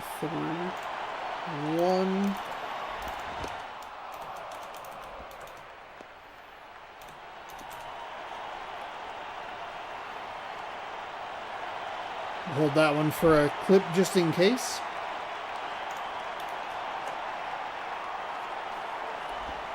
That is going to... It's going to be off the wrist. They are going to send him all the way around to third. Pence has got the most bizarre... He has the most bizarre hit we've seen this season, and then he has the most bizarre advance to third we've seen this season. Wow. It's a nice diving effort. It's a little too soon. He missed the glove and hit the forearm wrist area. It bounced away, and Pedroia, with nobody out, by the way, an opportunity to send this New York Mets crowd home happy. Here's the first pitch. It's outside for a ball.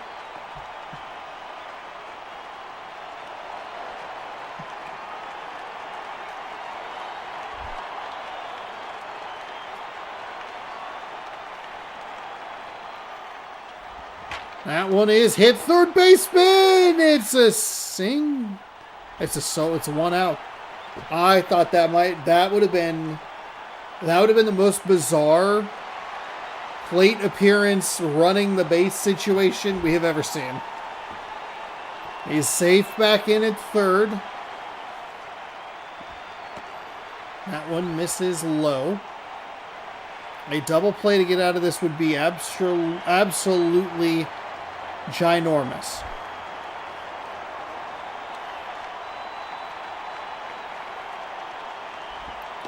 That pitch misses low.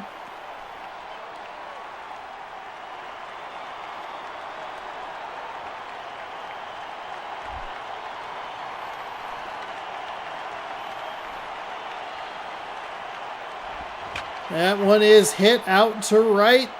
It'll be over the glove, and that will do it. The New York Mets will win in a walk-off. 2-1 in the bottom of the fourth inning. Pence gets on with the most bizarre hit that we've seen. He gets an advance with a missed dive. Wow. What a wacky bottom of the fourth inning. Almost doubled off. Unbelievable. Denard Span with a single and a walk. Your player of the game. Chris Sampson picks up the win. He's 2-1. Randy Wolf falls to 0-4. Cameron with the second home run of the season. The Mets score 1 in the bottom of the third, 1 in the bottom of the fourth on 7 hits. Cameron was 2 for 2. Denard Span 1 for 1. What a game. Washington only had 1 hit in those final 2 innings. They had the leadoff hit and then the home run in the second. And I believe both of those were leadoff guys. And they only had 1 hit the rest of the way, which is wild. Since we played 3 games, or watched 3 games, let's go ahead and save, just in case.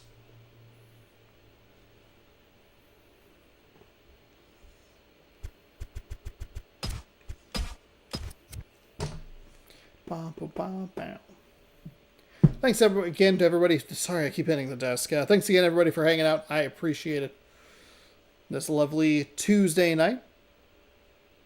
If you didn't already, check it out, and you want to see what might be happening this weekend, or Friday and Sunday, maybe. Demon School. I played that demo this morning. So the save is complete and ready to roll. And I saved there because we are going all the way down to the bottom. So we'll get caught up on a bunch of scores here, because we haven't actually had to do that. But we are going Giants-Dodgers.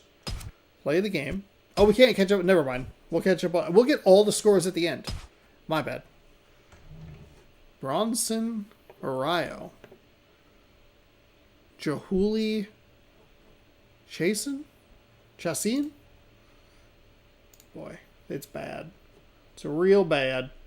We want to flip this last one to the Dodgers. Clickbait.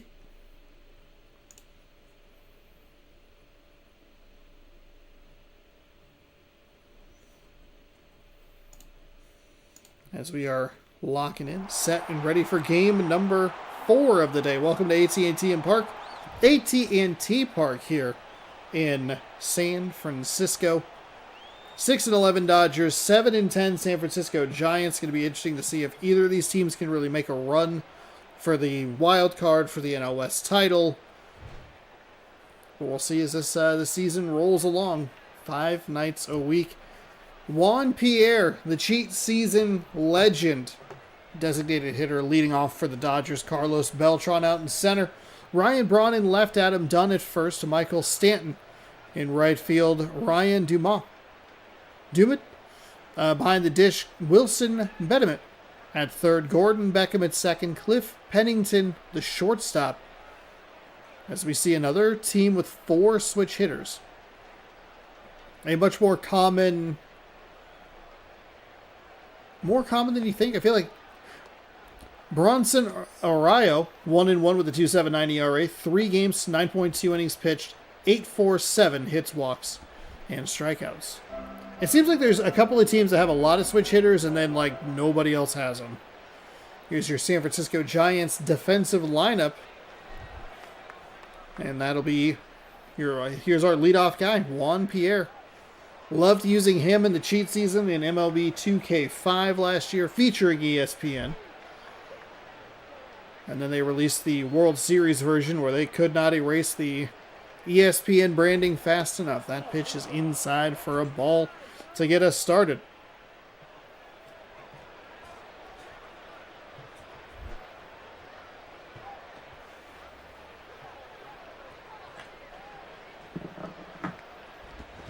Swung on and missed.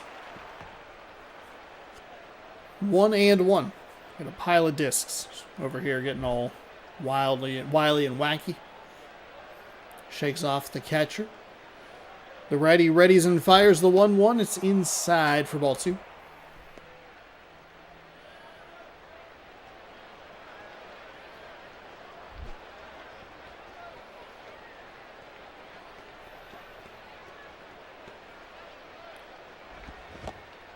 Thought about it, but I think the pitcher just got the outside edge of the plate there. Strike two. 1-2.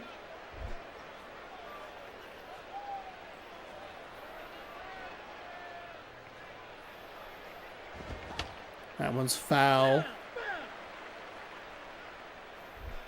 2-2.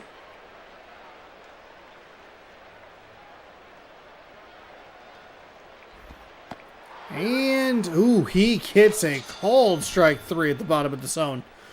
Man, that's a nice pitch.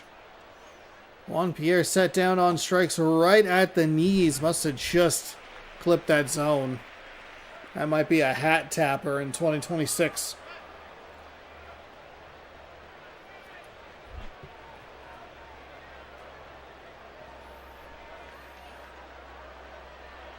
So one away for the Dodgers here. And that pitch has been a problem across this entire game. I don't understand. That one is hit. So we went right back to it. Missed the catcher. Then still went back to a similar, if not the same pitch. And then almost gave up a hit. Nice play at third. Good strong throw across the diamond. And that is out number 2. Ryan Braun.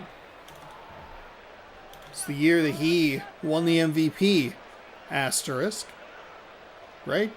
Not the guy that I'm thinking of?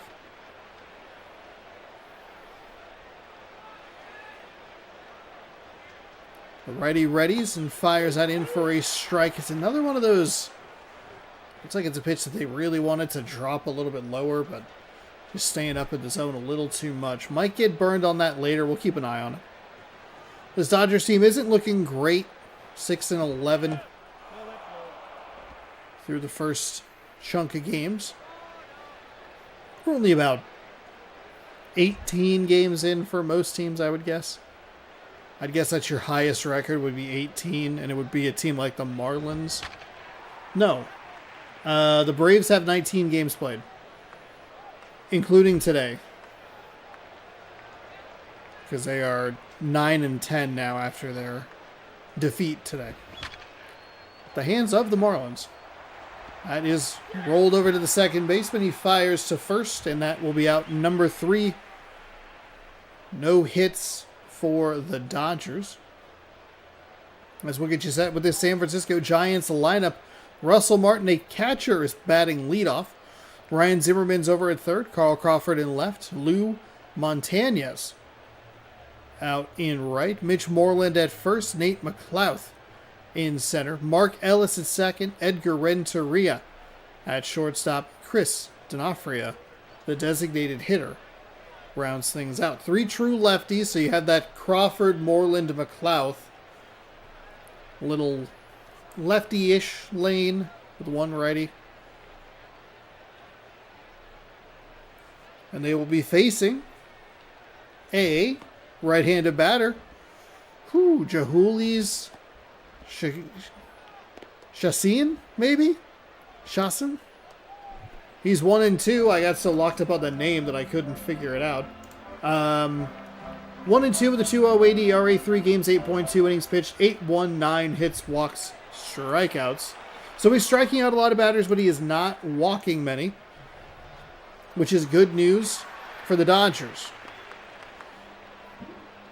How does that make San Francisco adjust? We'll find out. It's a right-handed pitcher, so. Ooh, boy, one pitch, one swing, rolled over to the shortstop, and that is gone. Ryan Zimmerman stepping in with 4 home runs and a .273 average.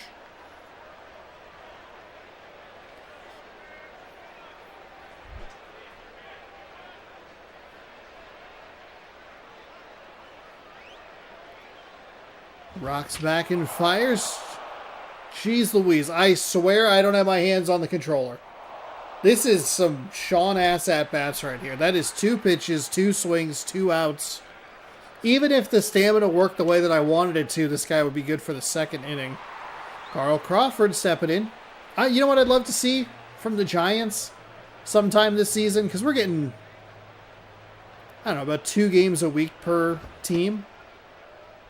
A splash hit. Give us a splash hit. Carl Crawford with an opportunity to do that for us right now. Right now. 1-0. Right now. Splash hit. Takes a strike on the inside corner.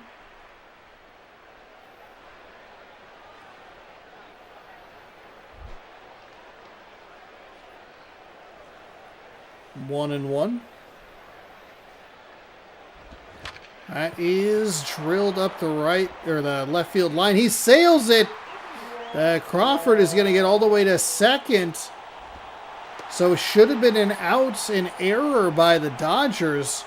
Puts a runner in scoring position with 2 away, and this Giants team has been very aggressive at the dish. Lou Montañez.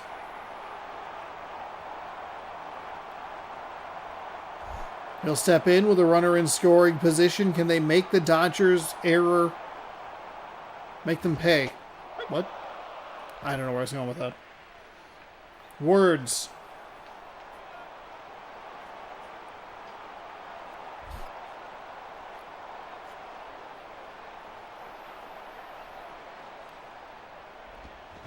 Ooh, thought about it, didn't go. Stays low, so it's a ball and a strike now. They have a Beat LA chant going on there. That's a nice pitch for a strike.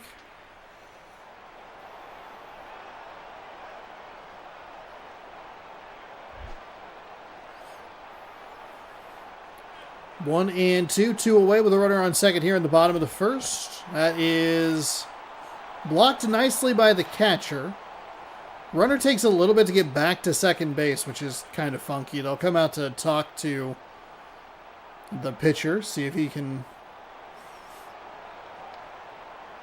He hasn't been bad, though. The runner on second isn't even his fault. And he had 2 outs in the first 2 pitches. That one's fouled away. Well.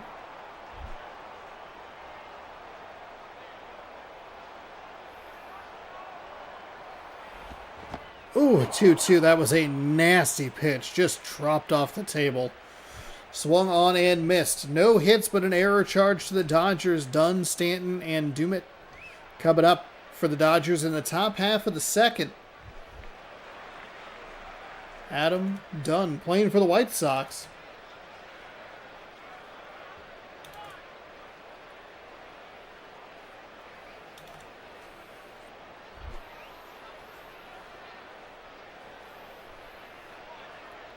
Righty readies.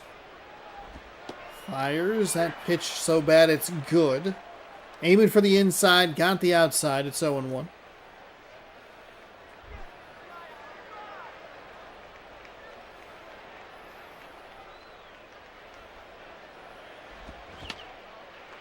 Dunn swings on at that pitch. It's fouled away. 0-2.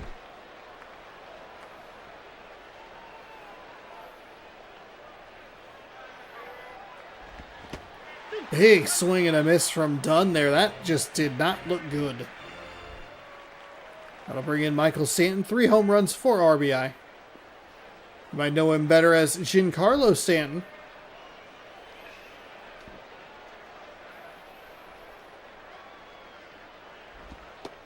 That pitch is over for a strike.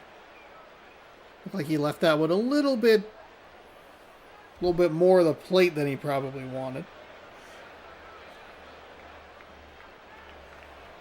The righty deals. That one sails high. Good eye. And it's 1-1. With 1 away.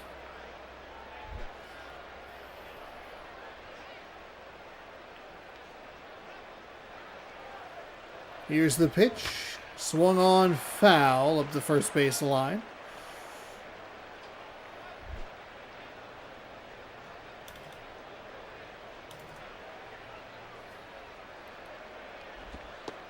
That one stays outside for a ball. 2-2 to Stanton.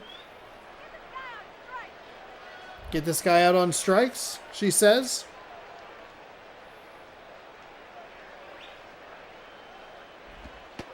And that's exactly what happens. Another one of those just kind of brutal calls today. We have seen some tight calls on the strike zone, punch out some batters. I think even the first batter, Juan Pierre, our legend, called out on a close call. So 2 gone for the lefty as he'll foul that one away.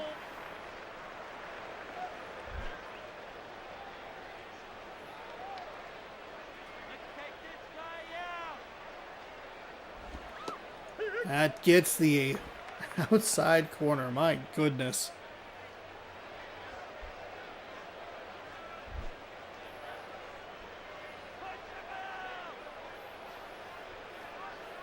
Here's the 0-2.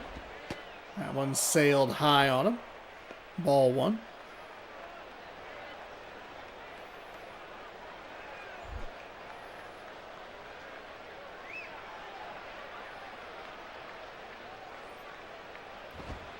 That one sails high on him as well. 2-2.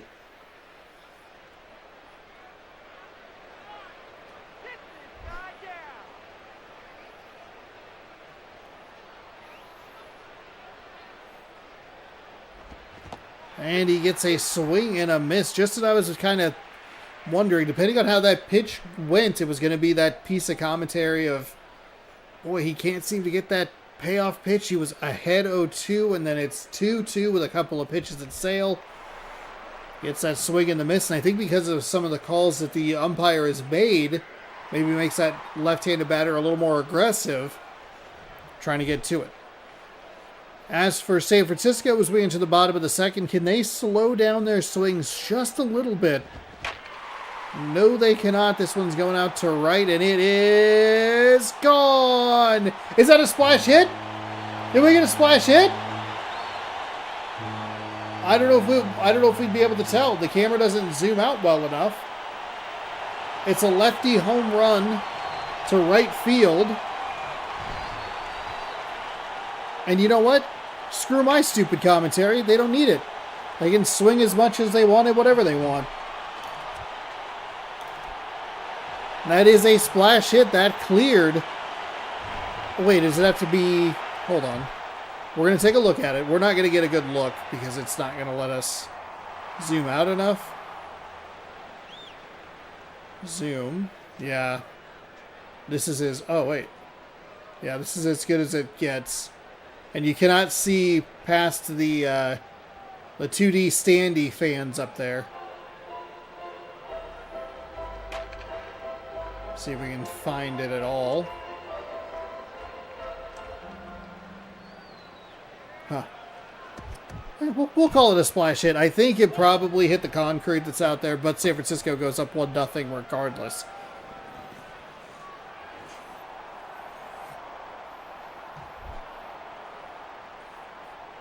So San Francisco 1, Los Angeles nothing here. Bottom second. This Giants team very aggressive. They have had now 3 batters of the 5 that have been up. No, 4. 3 of the 4? Yeah, with first pitch swings. I guess this guy would be 3 of 5 now, so. They have been ready to go. Ready to put some wood on some balls, you know? That one's outside. Obviously, one of the better times to take a lead would be the bottom of the second. They just need to work 3 more outs in the top half of the third, and they can start trying to climb their way back to 500. That one's going to be rolled over to the second baseman. Fires to first, and the umpire with an emphatic, "You're out!" And I don't want to hear it. I'll turn this park around.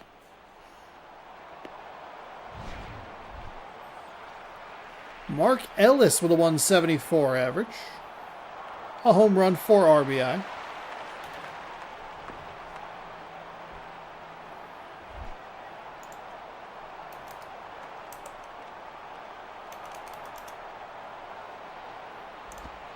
Oh, he's going to go with a bunt. It's foul.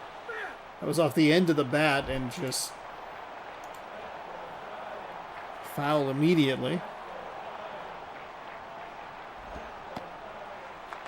Good eye there to take that pitch outside.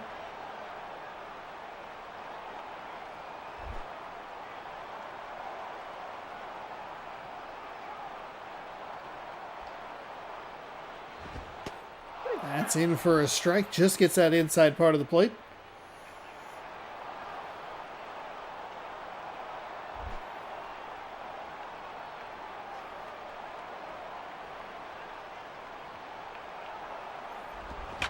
That is hit well, but foul. That ball is foul.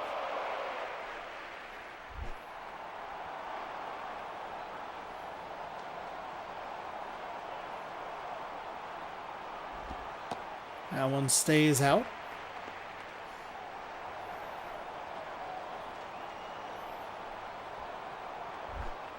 Two and two.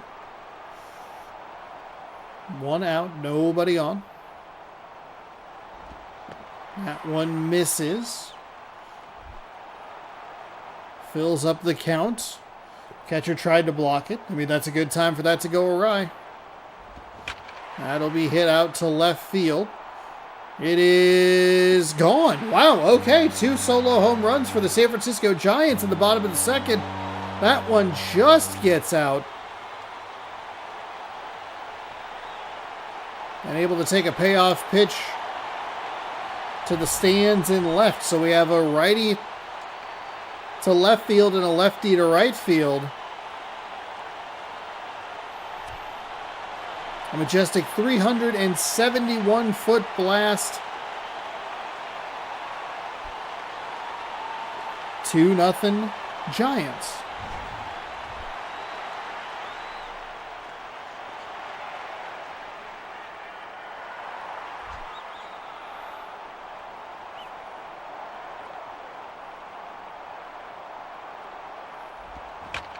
That one, foul. Pretty easily foul. I don't know why I said that with a question mark. That one is maybe... That was a foul ball. 0-1, one away. That's in for a strike.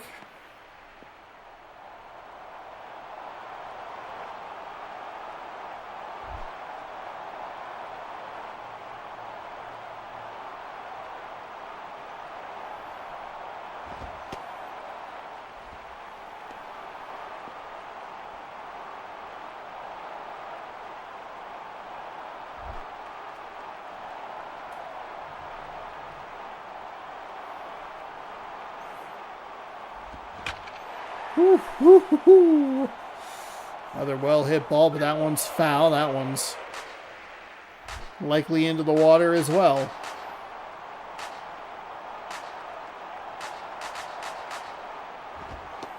That pitch stays outside.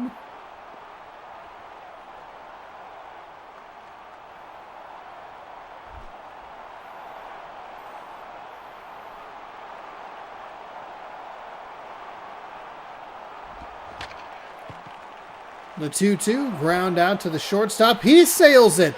That is the second time that the Dodgers shortstop has absolutely sailed a ball to the first baseman.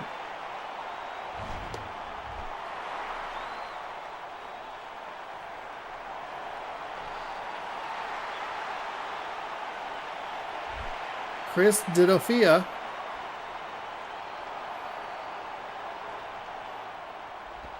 That is going to split the gap, and that'll send a runner all the way around to third. Right fielder comes up with it, and safe. He stepped on the bag. He did not initiate a tag animation and just tried to step on it like it was a force out.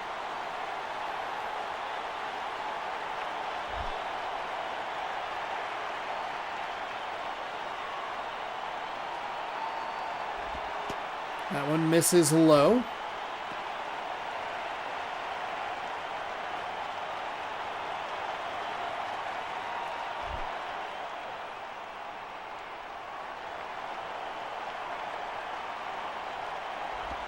That righty gets the call. That is a surprise.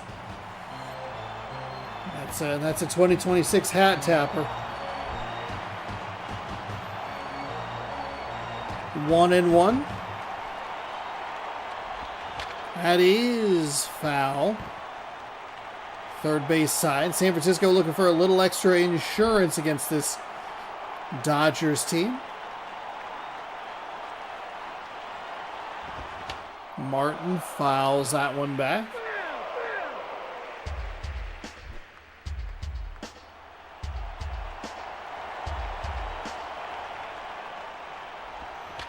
And he's going to pop this one out towards right. Do they send him home? Let's find out. He will tag. Throw is in. It's a little offline. Out! He's out at the plate. 2 errors for the Dodgers. One in the first, one in the second. Both of them are the shortstop absolutely yeeting a ball over the first baseman. I was the White Sox. Where am I going with that? Can we look at that replay? I mean, it was going to be a tight play at the plate because he had a pretty good throw to third base. He should have been out at third, honestly. As we watch this come in, it's a throw that's well offline. The runner has a shot, but it's a dive back to...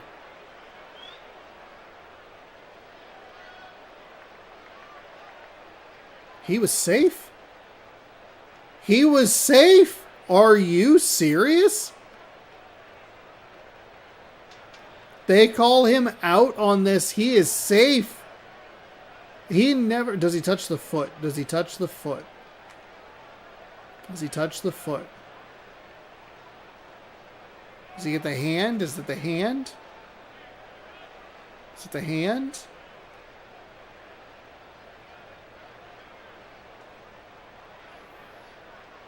I mean, there's gap there. There's a gap there, too. He was safe. Wow, you can see the foot is right on the edge of that plate right there. And as he comes in, I like that he pops in. Like he's not there, then, whoop, there he is. I don't know. The hitbox must be absolutely bizarre, but he never touched him. Wow. Wow. That he was safe? 3. That's unbelievable. I mean, the Giants scored 2, so it's not the worst as we get a hit into Triple's alley. But it should have been 3, and they should still be going.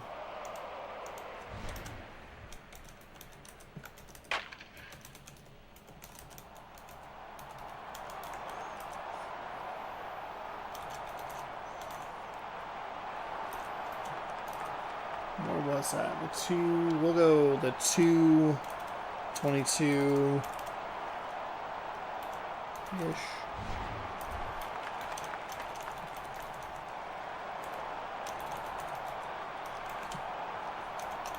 I should be on with some of these time codes, but just in case.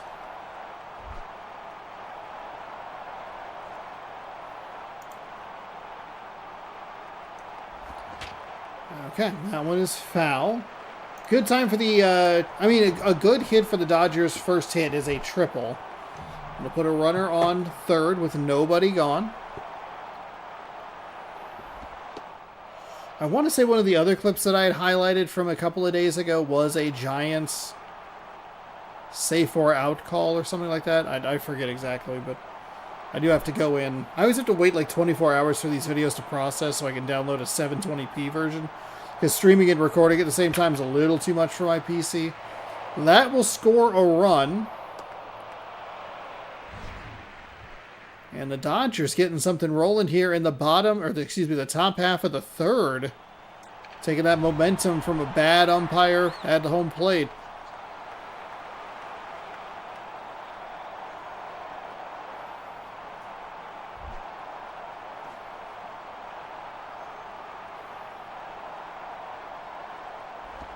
That is crushed foul.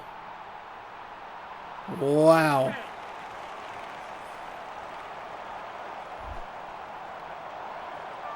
If they can get a ground out here, it would be huge against this team. That pitch is inside. Ball one.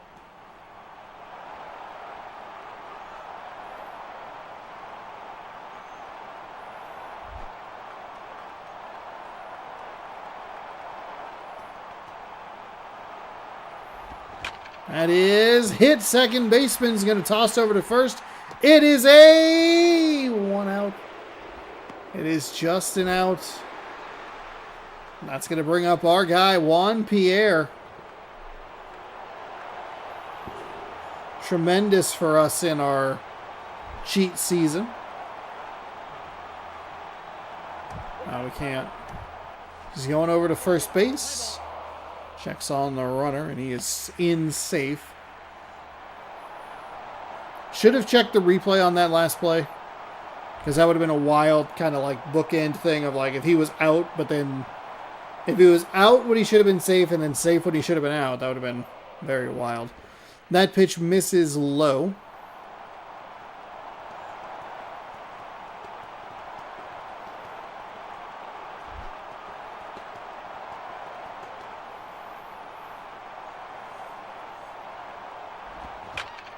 Juan Pierre drives this one out to left center field. The left fielder chasing. He makes the grab on the run. The runner retreats back to first and 2 gone. So the Dodgers get a couple of hits. They score a run. They got a nice knock into Triple's alley. That would tie the game in this scenario. With a runner on first, excuse me. It'll be Carlos Beltran here. Stepping up.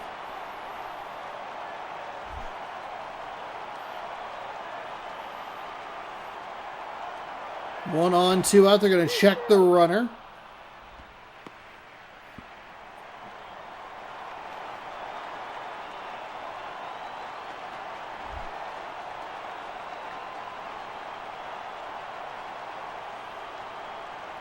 Righty fires. That was a big looper, and that gets the low outside corner.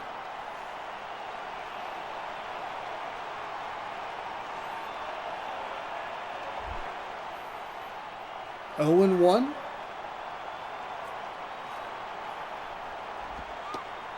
Throws another strike. Dodgers down to their last strike. They had a triple. They had a single that scored the triple. They've had a couple outs in a row here. And they are down to their final strike. Righty sets, winds and fires. It is a foul ball up the third base line.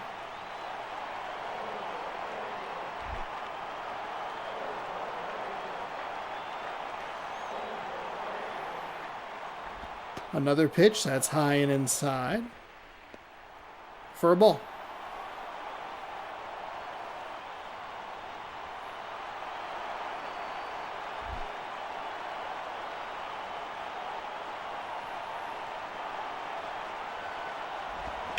That is hit well, but foul. Oh my goodness.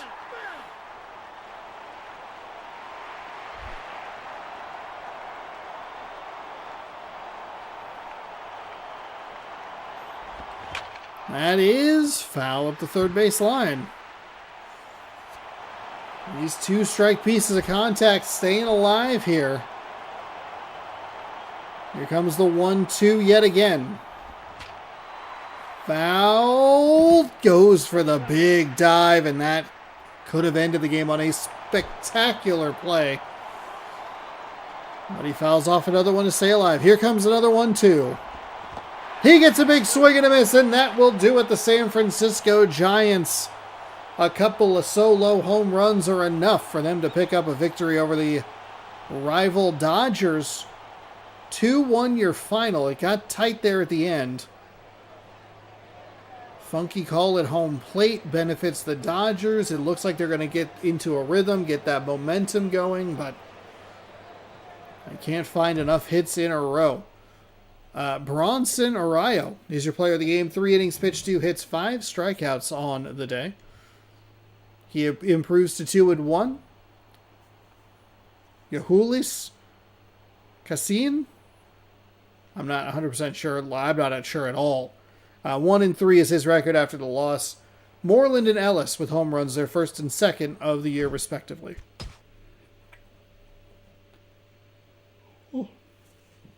And that is it. That'll do it. We will get you caught up on all the scores here in just a moment. We'll save, just in case. We'll save. Sim what we need to sim. Because I'm always afraid that I'm going to sim to the wrong day or whatever. It's always good just have a backup. You know what I mean? Just options. Save. Doesn't take that long. But that will that'll about wrap it up. Let's get you caught up on some scores. And we will head on out of here. Thank you so much for watching. Like I said, mini seasons, that is going to post tomorrow. And then we'll be back in on Thursday and Friday. 4 games each of those couple of days. I think there's one other day that has, what did I write down? There's a couple weird days. Oh, it'll be the 25th, which is a week from today. There'll be a game. There'll be a day where I don't have to pick any of the games. It's just there's only 4 games to pick. All right, sim to date. Okay. Ooh, and the Mariners lose again. 2-1 your final there, but we'll get you caught up on all the scores from around the league. Pirates, they improved to 10-7 with a 1-0 win over the Reds. Let's see. The Nationals have played 20. I think that's going to be your highest. Braves are at 19.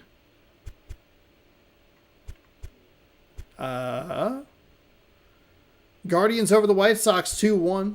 Twins over the Tigers 2-1. 1-0 Blue Jays over the Rangers. Cardinals take care of the Cubs 3-0 as that Cubs team's fading fast. Astros over the Phillies 2-1. Brewers, win in Arizona over the Diamondbacks 3-1. The Rockies take care of the Padres 1-0. They are 13-7. So the Rockies have 20 games as well. The Athletics 3-0 over the Angels. We watched the Giants 2-1 victory over the Dodgers, and the Royals take care of the Mariners 2-1. They are improved to 12-6. The Mariners are 11-7. Who do we have? I think that would be the best game to watch. We have a couple series that we haven't hit just yet, but I think with the Mariners and Royals having 2 of the better records, maybe we'll take a second look at that. And then I think we are starting to get a little bit out of the divisional matchups, even if we just kind of look at. Oh, that's not a good example. I think it does.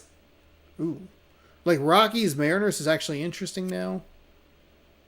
Anyway, we'll see.